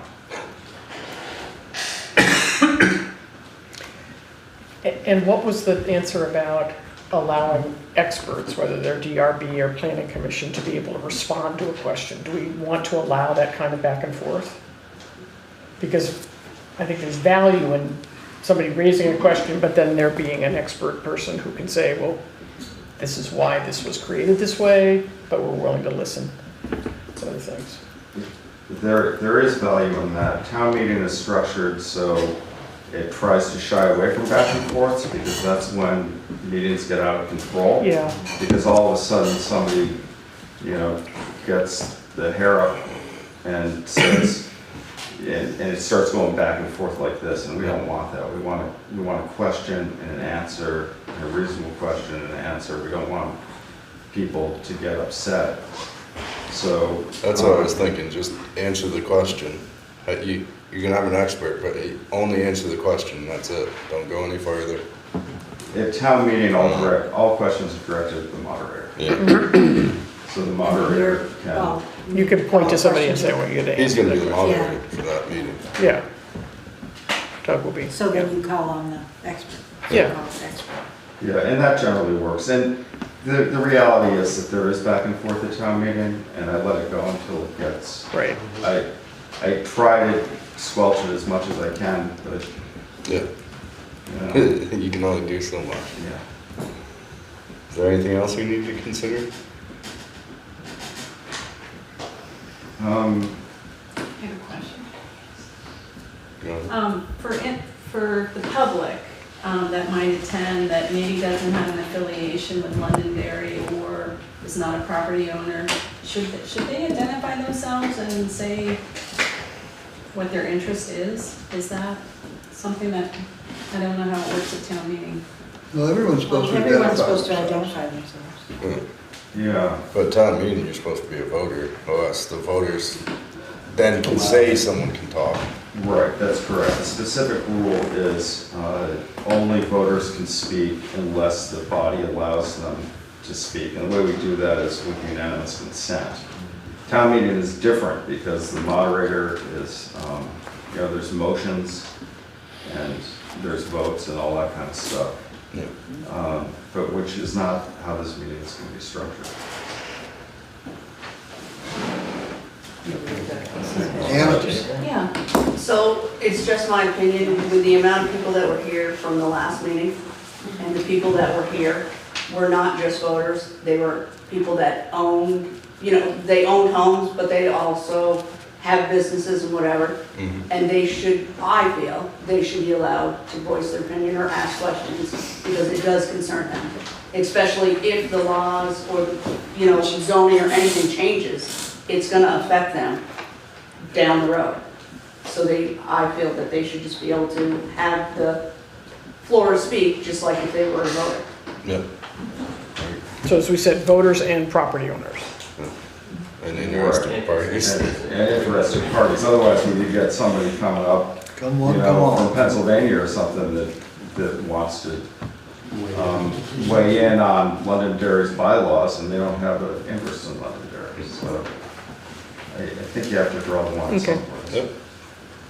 Good point. Paul? Yeah, the warning notice for the meeting invited comments to come in via letter or email. How are they going to be addressed by the select board at that meeting? Just read them out loud, I guess. And Through the moderator? yeah, or, yeah. I can do that if, I mean, I don't know if you've gotten any yet, Shane, have you? We've got at I've least got- 3. I've gotten one, as far as I know, that was copied to some of you guys. Yeah, There is a lot of A list of concerns. repeats in those. yeah. It might be, maybe they could be laid out. Yeah, because on the hearing warning, it's supposed to be directed to Shane. But there are some comments just coming in that I forward to Will as soon as I get him if he's not on it. Is it worth taking the time to do a typewritten, here's the question, here's the answer, so we don't have to spend a lot of time on those? I mean, granted, they're going to be important, but some of them are a list of 20 questions long. Some of them are fairly comprehensive. Well, most of the, like Shane said, he's only gotten one from the hearing. This is different from the hearing. Some of those emails are just emails to us saying their concerns. Yeah, Emails concerning the hearing go to Shane. There's a little difference there. I mean, I don't think it's a bad idea to be prepared to answer questions if you have the question, and any work that can be done in advance to have an accurate and Yeah. concise answer. Mm-hmm. I do think that makes sense, just to keep Right. the meeting moving along. Yeah. right. Would that have to be published ahead of time? Or would you hand it Well, out at the meeting? the other way to do If it. they were here in person, it wouldn't have been spoken until the meeting started. So you just read the question and read the answer during the meeting? Yeah. Or I read the question, one of you guys answers it. It might be a little bit more personable. And I think what Will was getting out, if questions were similar, to take it and combine. Yes. Yeah. So you don't have to go through every one that's submitted. Yeah, Is there a deadline, not really a deadline, but is there a time No. frame where we would stop taking questions like that to be able to be prepared for? Probably that morning. I mean, I think it, Could be relatively. I think quite a few people are gonna come anyway. Right. Well, reading those and giving the answers could eliminate a lot of people who Yeah. wanted to ask the same question. Yeah. Yep. And it would be out in front and Yeah, I agree. dealt with.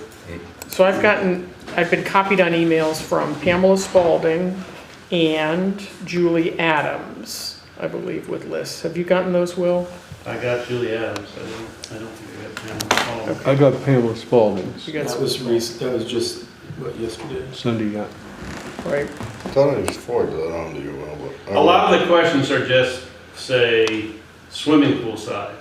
That's all it says. Yeah, well, I did forward that one on. Okay. Right.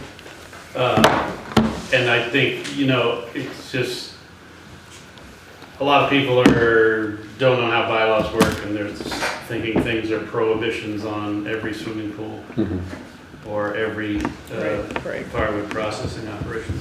Right. And another suggestion was reiterating what's in the front of that bylaw document about sort of general overarching statements about grandfathering and things of that sort. Can we reiterate that for the consumer? Because Yeah, I and think- it'll probably have to be done multiple times. Right, but I think, That's a good idea. yeah, it'll I think, answer a lot of questions. Is there anything we haven't touched on yet, Doug? I don't think so. I guess the question is how you want to open the meeting. Do you want to do something like that first? It's like some member of the select board reiterates the top points. We read questions and then we go to the public, or how do you want the meeting to proceed? I was going to say a little blurb about please keep your comments specific, because it's much more helpful. Yeah. It's, you know, we already heard that everybody is unhappy with the bylaws, or not everybody, but it seemed like a lot of people were. And, you know, hearing that again, it's not really what people are for. People are welcome to say it, but it's more helpful to say section 5, paragraph 3, item A is something that affects me personally and my business personally, and I think it would be better if we changed it from this to that. But, so if you guys are okay with me giving some sort of a spiel like that. I do like the idea of having the questions and the previously answered questions at the front of the meeting, so that that information is, those questions won't have to be asked again. I mean, like I said, they can be, but it might be satisfactory if it's a good enough explanation right at the. And if we put them at the end, we'd have to listen to everybody ask that same question. And if we didn't read those, the people that sent that email in would feel slighted, so they should be read first. Right. Seems like They took the effort, they took the time to do it. Right. Yeah. They should be rewarded. And should we designate Will as basically, if you would do it, as basically the expert to answer the questions? So moved. I mean, there'll be some stuff he can't answer why it's in there, but he can answer from a zoning perspective on What it means. what it means. Yeah, I could read the question and look and answer, something like that. If you're willing to do that, Will. Yeah.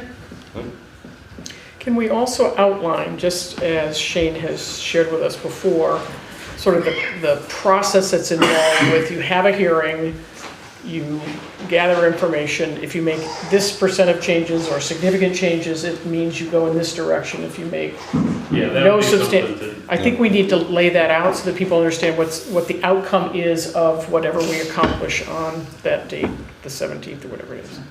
Well, So somebody should break that up. I'm not sure who that is, but I'm happy to do it. yeah. You know, just, That should also everybody be should there. get a decision table, sort of. Yeah, sort of the flow chart, if you will. Yeah. sounds good. And the next thing I was gonna bring up is, by the sounds of it, we should probably send out a mailer about this hearing.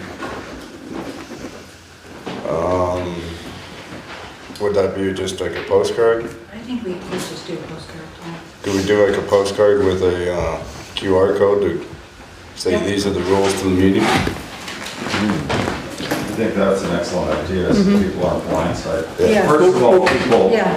people won't feel, they'll come in knowing what the rules are, and if the rules are fair, and it certainly sounds like they are at this point, it'll give them the comfort level.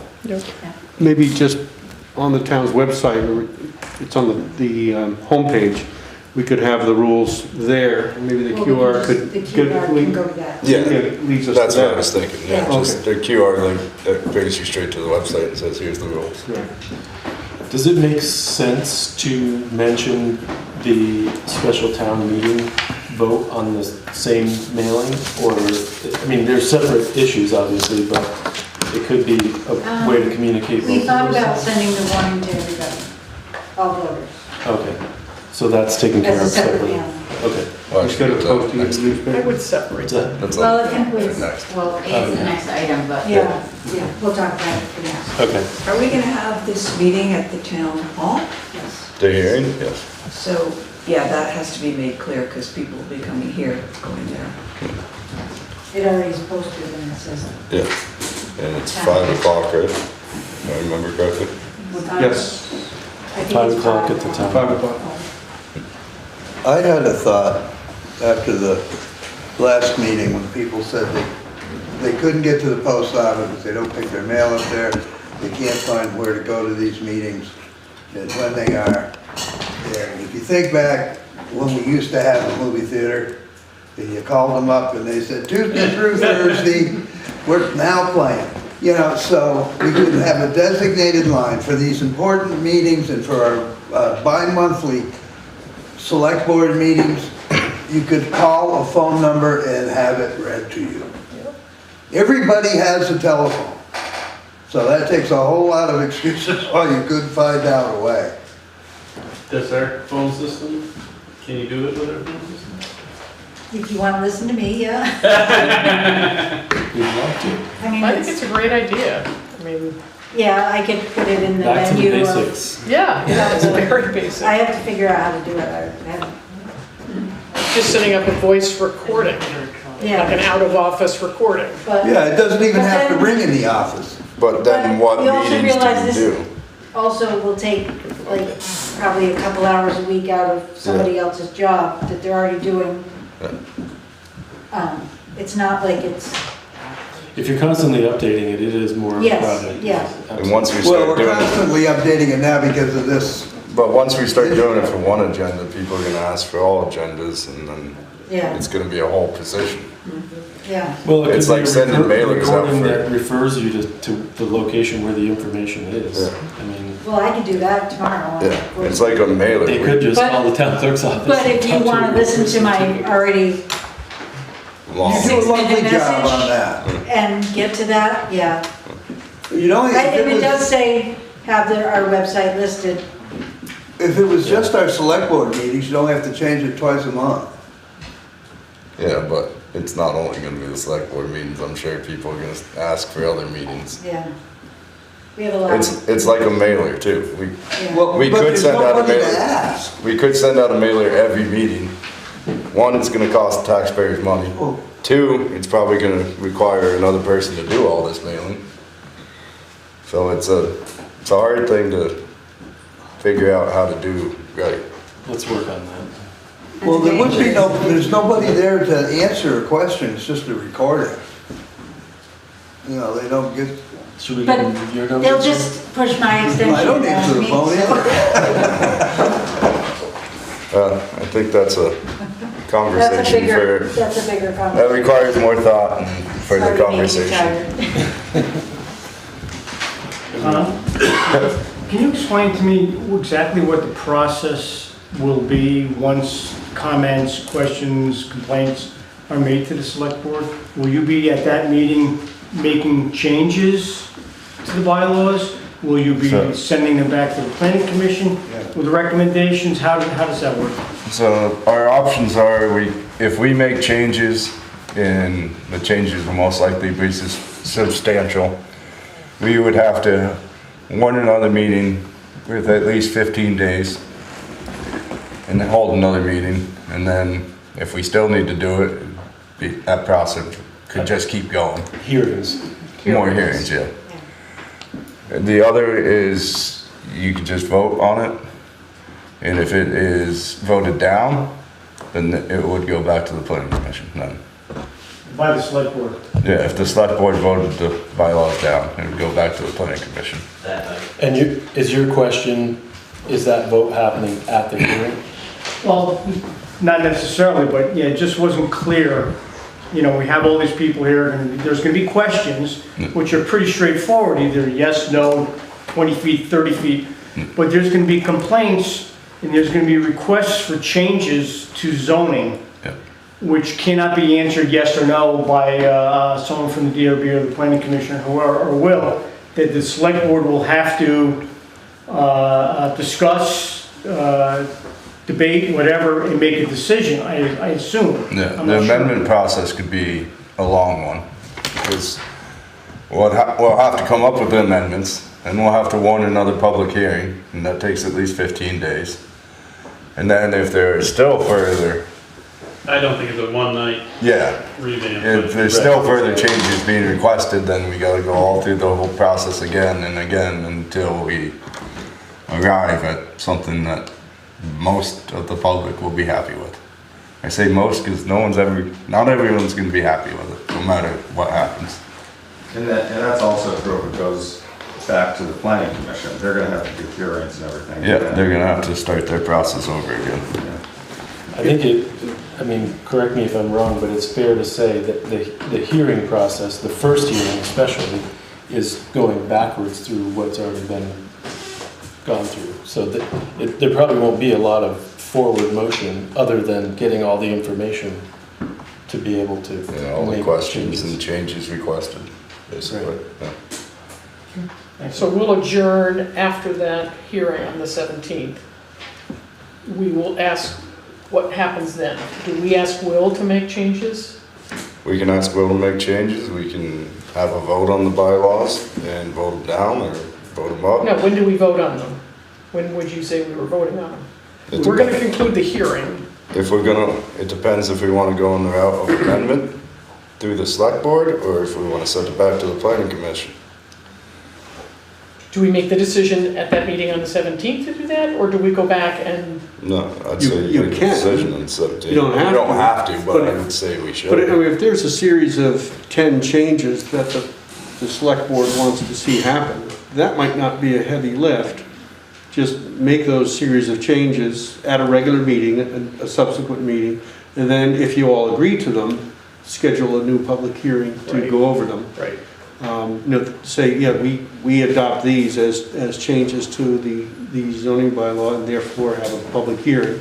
If you go to a public hearing and you're satisfied with them, you can adopt right then and there. Or, continue the process if there's a lot of feedback, one way or another on some of the things. So I think you really have to let the meeting play out to know what What you want to do. the amount of changes, to know if it's something that we want to handle amongst the select board, or if it's something that it's like, it ends up being more of a process. So that You don't think decision- we'll know that? Right? The Well, I'm only, just kind of We'll know the I'm sort of changes we summarizing need for to make. myself to understand it as well. But the only wrench in the whole problem is the longer we take, the longer Will is sitting there having to make decisions on both bylaws. Yep. And Yeah, we get that. that could be troublesome because you might not even be able to make a decision.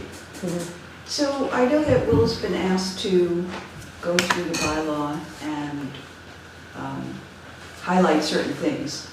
So it's possible that those things that he's highlighting are things that the public has already talked about and changes they made. So I'm not sure how that fits in. If he already says these things are not reasonable or they can't be enforced, do they go to the select board before the 17th meeting and saying we've already discussed these things? Or how does that, I don't know how it fits. What about the possibility of, at the beginning of the meeting with, you know, ahead of the requests, yeah, along with the questions that have, you know, that have come in, and we have those questions and answers that would be, you know, information that we've already made progress on, and same thing with Will's information. If he suggests a change that other people agree with, it could eliminate back and forth on something that we're already in agreement with, in agreement. I don't know what I know you're still working on it. I don't know what. I think by the week before the 17th, I should be able to have. Would it make sense to have a slot of time that was, you know, sort of structured as an introduction to how we're gonna tackle this? I think there would be questions about every change. So you'd have to go through every page and talk about a change, and then you'd have to ask questions about the change. I think the process is more than can be done at this meeting. Yeah. So the question is, how do you get people satisfied that things are under control, but not have it be a 12-hour meeting? Yeah. I think you have to be careful too, if you present an amended set of bylaws at this point, the bylaws have already been presented, there's a public hearing based on those bylaws, now all of a sudden we've got an amended set of bylaws. It sounds to me like it will confuse the public. I think it might be perfectly fine to say, you know what, on the subject of swimming pools, speaking for one of you guys, my personal feeling is that we'd be better off doing something like this, but we have to discuss it, and so we're looking for input. Yeah. If you get two sets of proposed bylaws, it's going to be a mess. That would just argue for letting the public hearing play out, see what comes in. From that, it could be things that you've not even thought of, or no one else has thought of. And then all the potential changes could be dealt with over a series of meeting or two with the select board. Yeah. I wasn't thinking about amending the bylaw. What I was talking about was suggested changes that Will might see when he goes through it. So it's not presenting a whole new. I think the ones that are easy to explain could be on a frequently asked question sheet. The ones that are hard to explain are going to have to be longer hearing, really hashed out. I think I do agree with Doug that muddying the waters by bringing in changes or even talking about changes before you've had the hearing is not going to be helpful. Agreed. All right. Anything else? Can I add that as a consumer, an option for us is to make as many changes as we can through this process of hearing and meeting and whatever and revising. But that you can always say, we know it's not a perfect cake, but we know it's a reasonably good, well-baked item. And we as a select board might say, we move to accept these amended bylaws the way they are. What? With the, excuse me, let me just talk, please, I'm trying something out. Okay. Yeah. I'm doing a scenario here, right? Just talk a little louder though for me, please. I have a gravelly voice, I'm sorry, okay. That the public is assured that by accepting a set of bylaws that are 90% perfect and not fully baked cake, that they can then be amended going forward. That way Will doesn't have two sets of bylaws to deal with. If we think that there's, it's a 50% or a 60% or a 70%, can you make the argument, and this is merely just playing out a scenario, to move the process so that Will can then have one set of bylaws, and we know that we're going to be going back and keep tweaking it with other amendments. You can make that argument, but I personally would never vote for that. Well, who else hold on, please. Order. Yeah, I'm merely describing a scenario that you could present that might give people a sense of, I don't know what, comfort, I don't know. I think And I'm the just only saying- way to have comfort is to have more Public hearing. meetings, not Okay, hearings, but yeah. meetings where it's gone through top to bottom. Yeah, The problem is unintended consequences. So everybody thinks Right. that it's a great idea, Right. and then all of a sudden somebody wakes up the Yep. next day and says, oh, we didn't think about that. yeah. No, that's, I get it. I'm just trying to think of different scenarios that might make the And process. I'm just gonna say, I'm not gonna vote for something that we know has to be amended. Well, but we already are amending bylaws. I'm not gonna approve bylaws myself that we know right then and there need to have amendments put in. Okay, that's cool. I get don't it. see a point in that. Okay. Cindy, you're first, though. Go in the back. Cindy Dryden from She's next. Londonderry. The last meeting I was at, there was a lot of conversations about the changes of the bylaws. There's one person on the board who mentioned after everybody had left, well, can we pass them now? I find that very appropriate. There were so many people at the meeting stating what they felt was wrong. When things are going good in town, you don't have this many people. They come in, they do what they gotta do, and it's gone. The bylaw changes has changed so many people's local views about what's going on with the amendments and all that. It's not fair to push the amendments or push the law through and then change, well, now we're gonna change some amendments. We need to change it and let the locals know what the changes are. Sure, yeah. First. Yeah, absolutely agree. Brooke, I believe it is. Yeah, Brooke Cody. Martha, you're the only one that I have heard that thinks that these need to be pushed through. Is there a reason for that? No one last meeting spoke up, not one person spoke up and said, this is good product. This 218 pages is a greatly baked cake. Tom, can you make sure she's addressing you, not me? She's Yeah, you're personally supposed to be attacking addressing me. me. Oh, sorry. Yeah. Can you hear me now? Oh, address the plan. The chair. The chair. Okay, the chair. She's feeling attacked.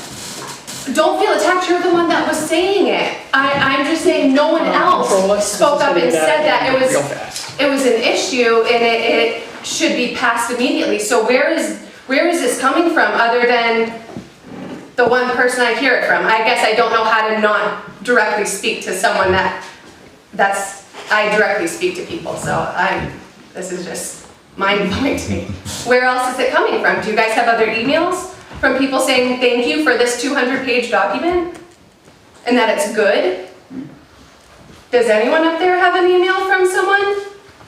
I can't say that I do. Okay, I would, Thank you, Tom. I just, Hold on just a second. Are you finished? yeah. Okay.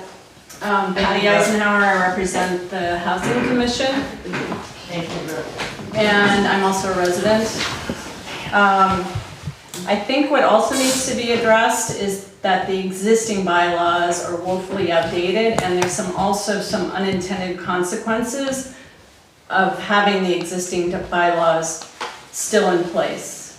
And one of the towns, and this is based on surveys and studies, we have a housing crisis in our region, and our bylaws restrict the ability for us to build housing because of property size laws that we have in place. So I welcome the discussion and I enjoy listening to it. In parts I don't enjoy listening to because it's creating a lot of divisiveness in our community, and we are a community. But I also want to encourage folks to look at, by doing nothing, there's a lot of restrictions in place. And that's it. And the purpose for a hearing is to have comments, and so maybe that's one reason why you're not getting or publicizing letters right now. So I look forward to the public session where those comments can be made. Esther, did you have something? I was just going to say that to Martha's point, when we have DRB hearings, we come across the bylaws that, and every hearing is different, that we say, oh, this doesn't work. It needs to be changed, and it can be changed then.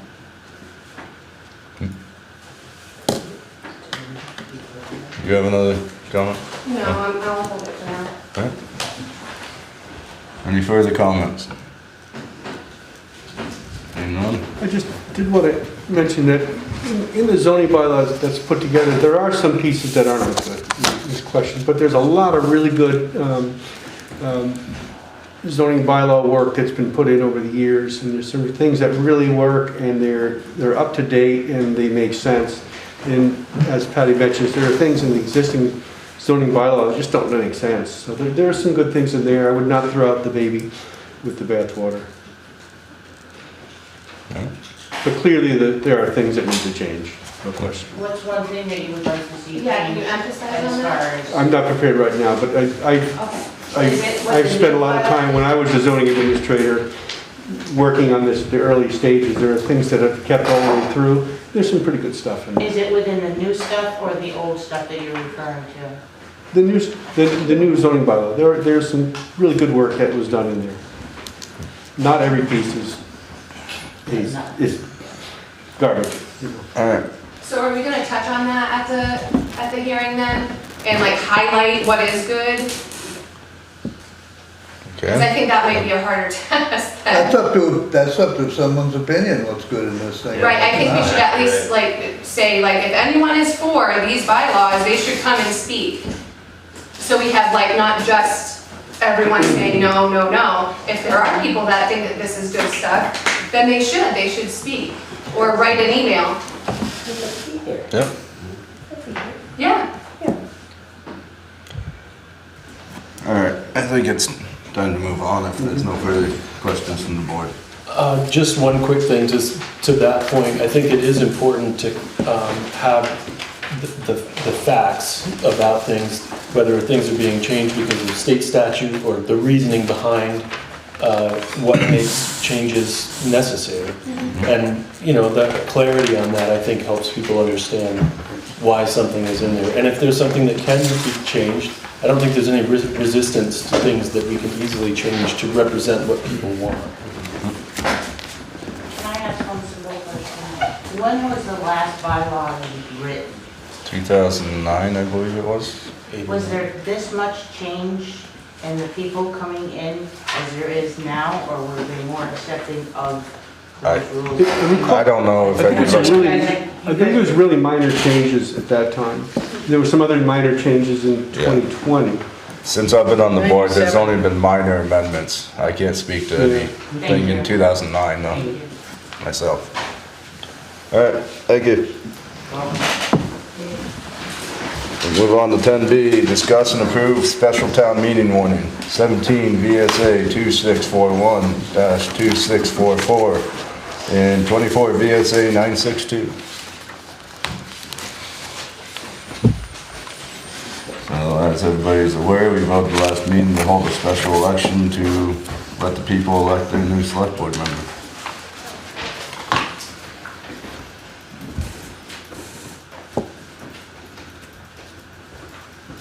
Any discussion?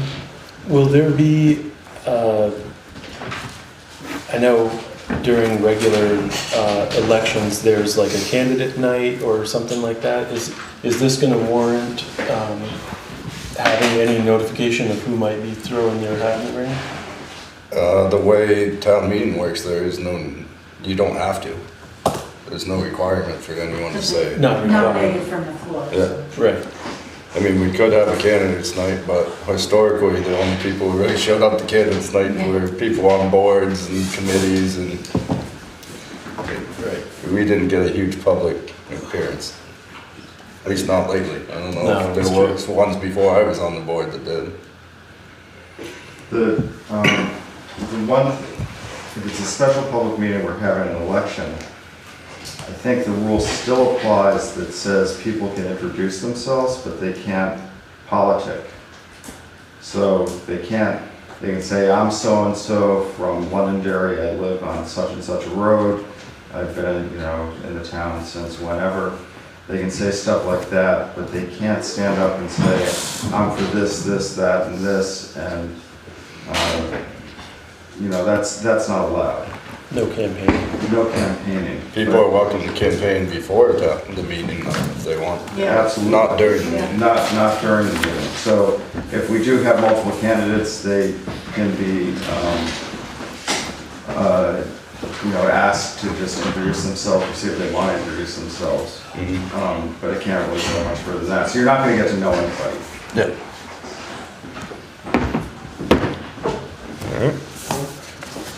Now that we're screening and we're getting, we have 13 people out there tonight, if we do have a candidate this night, it's possible we'll get more people involved because of the screening. That's good. That's a good point. I think we should have a candidate tonight so that everybody in the public can see who's running. It's not necessarily gonna be everybody who's running though, because somebody could be No, nominated but- on the floor and, If we did it, they couldn't say we didn't. yeah, no, we could. No problem there. No problem doing it. I think that's another key feature that we need to sort of upsell a little bit is the live streaming. I think that's an important thing for anybody who has a cell phone, which is everybody, could watch a live meeting all the time. Anytime. I think there was almost 100 people or something online last meeting. There, I forget what you there were said. 100 people here, I had 51 away. Oh, 51, After okay. everybody left. I'm not sure how many people were. At ready to the make- moment, yeah. I think there's going to be a lot more participation in that than we may have anticipated. Yeah, I think we're starting to realize, you know, I don't know why GNET isn't really publicizing it more, but we can do it more currently, and there's a lot of word of mouth.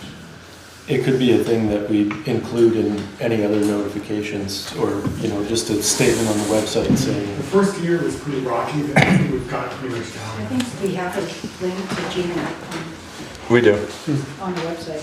Right, and it's as simple as that. If you go to GNET and then go to the government section. Bring you right to the. And Londonderry, and then you click on it, and then you pick if you want it to be YouTube or whatever platform you watch it on. We could start putting that on the agendas.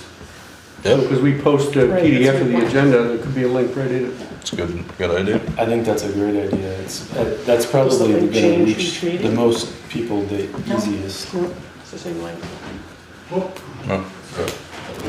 Will the new select board member be selected before the vote on this town ordinance meeting? No, because we have to do a 30-day, we have to warn the meeting for 30 days out. This could still very well be going on. Yeah, very good. Just for point of information, I found out recently that anything that goes on YouTube and Facebook, I think, most people are on Facebook tonight, stays there. So besides the GNET channel, if you can't find it there, you'll be able to find it on YouTube and Facebook. And sometimes there's a conflict with other meetings, they only got 2 channels. So if it's not on GNET, it will definitely be on Facebook and YouTube, and you can always get it on there. Sounds good. And then non-government meetings will only be on Facebook. Okay. If there's no further discussion, would somebody like to make a motion? I move to adopt the amendment to the short-term rental ordinance. That's the wrong Let's one. go back to 10B. Where am I? In the middle here. Oh, I thought all that hard was about that. I move to approve and sign the warning for the special town meeting to elect a select board member to fill a vacancy scheduled for July 13th, 2024. Second. All those in favor? Aye. Opposed? I jumped right over that. I thought you were talking about something else. Sorry. Tom, before we move on, Yeah. there was the question of mailing that out to all of the voters, which, I think it's a good idea. yeah, and Tina and I, between the postcard thing and that, we could probably have both of those things For the- out in the mail Oh, by the the end of special the town week, meeting but this just, month. that's an expense that no one is anticipating, but I think Yeah. that there's probably plenty of money in the That's probably- office supply budget or something somewhere Yeah. to cover that. I think it's a good idea. Rest of the board? Yeah.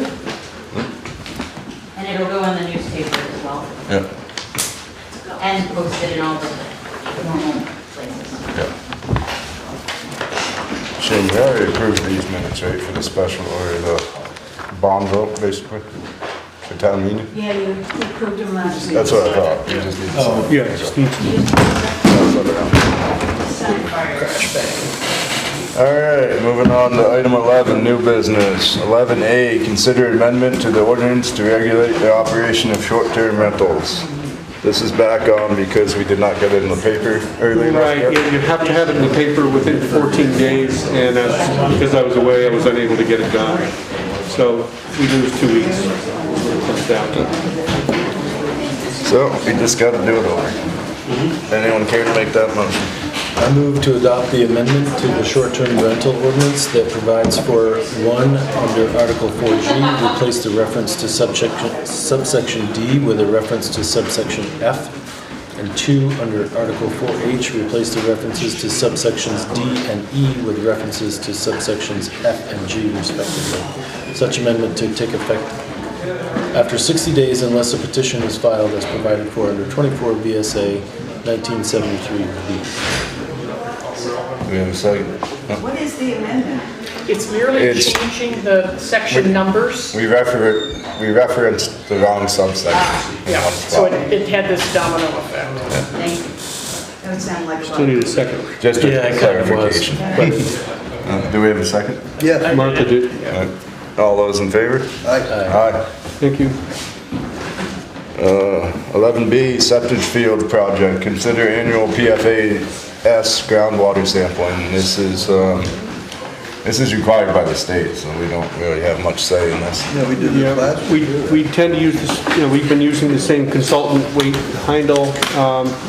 Thank you, everyone. Increase in cost of $100 over the year, which is not bad. So I recommend we go forward with it, and hopefully we'll get it done. I'm supposed to do a spring test. Yeah. I'll make them, no, you don't make them. No, you go for it. Okay. I move to 1, accept the estimate of cost for 2024 groundwater monitoring estimates of PFAS at the former septic fields from Waite Heindel Environmental Management to cost approximately $7,760, and to authorize the town administrator to execute necessary documents and to employ the consultant firm for this service on behalf of the town. Second. All those in favor? Aye. Thank you. Item C is third class liquor license, Manzana Inc., Solo Farm and Table. I move to approve the third-class liquor license for Manzana Inc., also known as Solo Farm and Table, related to property located at 95 Middletown Road. Second. All those in favor? Aye. Aye. We have 11D, class, right? yeah, 11D is second class liquor license for Dairy Downtown. Dairy Downtown Limited. So this would be the same motion that you just did for Manzana. Third, For a second. It's a second, I do believe. it.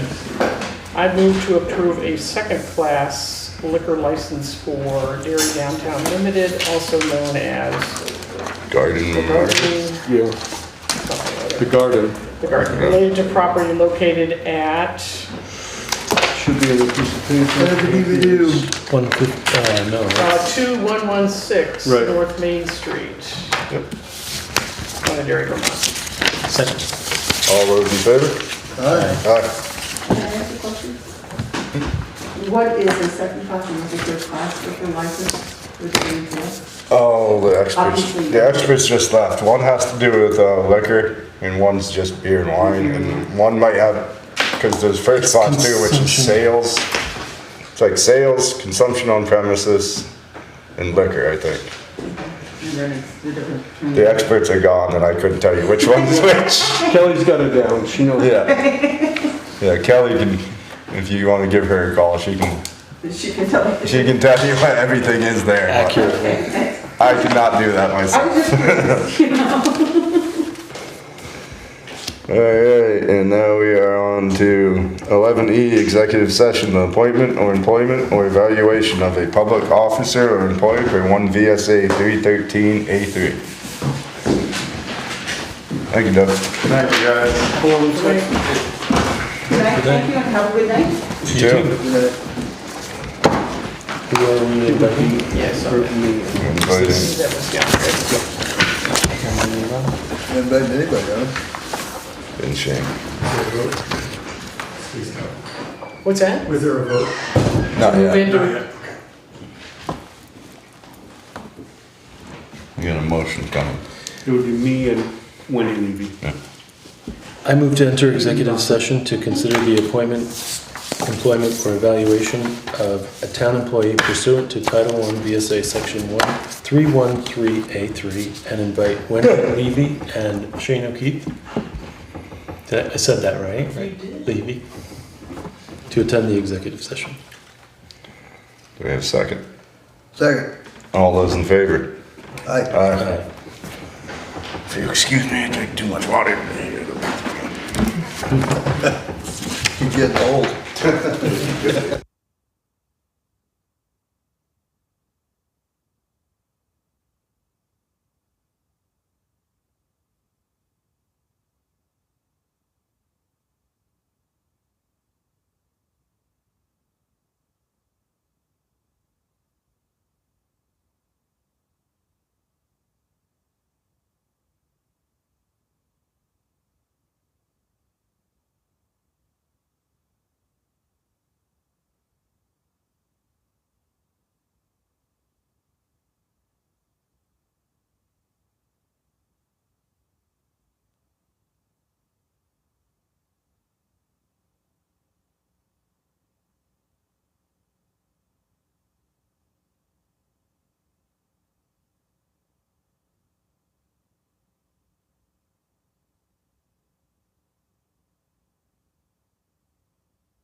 You good? All right. Anyone care to make a motion? We're open meeting now, you can No. enter. Right? Yeah, we're out of executive session at 8:26. Okay, shall I make the motion? Please. I move to hire Wendy Levy to the part-time minute taker position at a rate of pay at $25 per hour, effective 2 weeks from today, which is 17th? the 13th? No, 17th. Yep, subject to completion of a probationary period of 6 months. Second. All those in favor? Aye. Aye. Thank you, everybody. Bingo. Thank you. Thank you. Yeah, welcome to the team. Yeah, it's great to meet you all. Thank you so much for your time.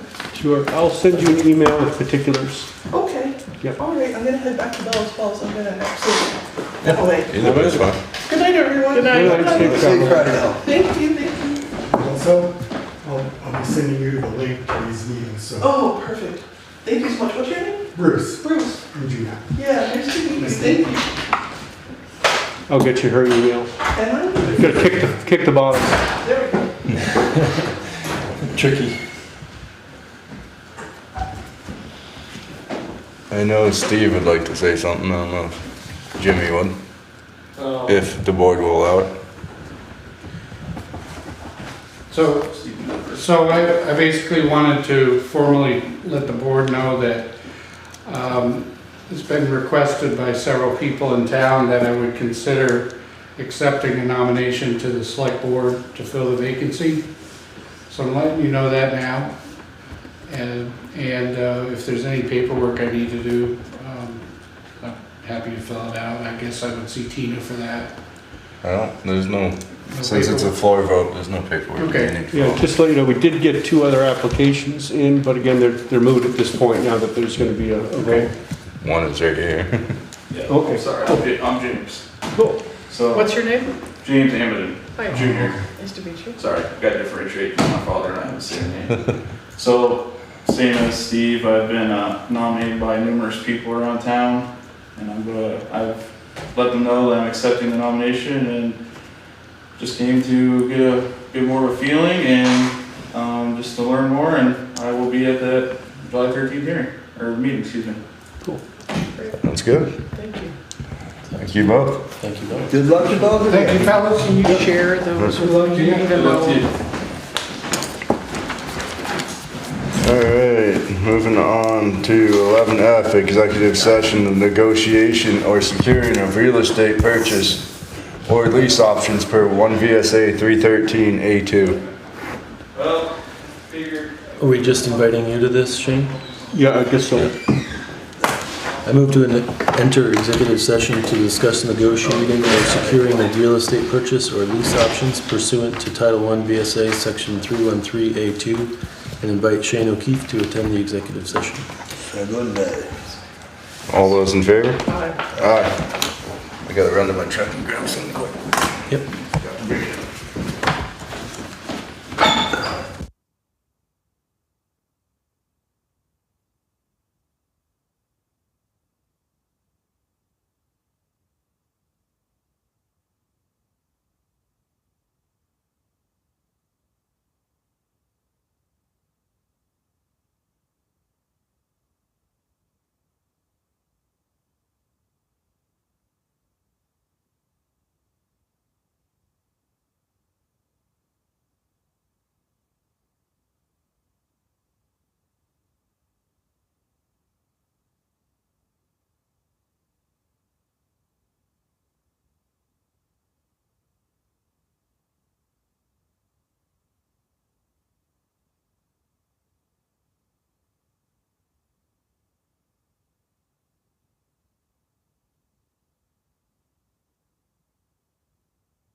Oh, damn, you close that door, it gets hot in here quick. Temperature went up. Turn on your recorder. Hold on, where'd it go?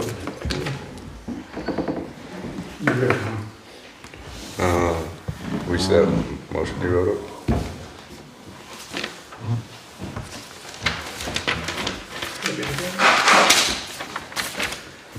I move to approach the owners of parcel number 103,006.005 about town acquisition for flood resilience purposes with state assistance. Second. All those in favor? Aye. Aye. Thank you. Good work. Who wants the last one? I move, we move. I take that. Second. All those in favor? Aye. Oh. Thomas.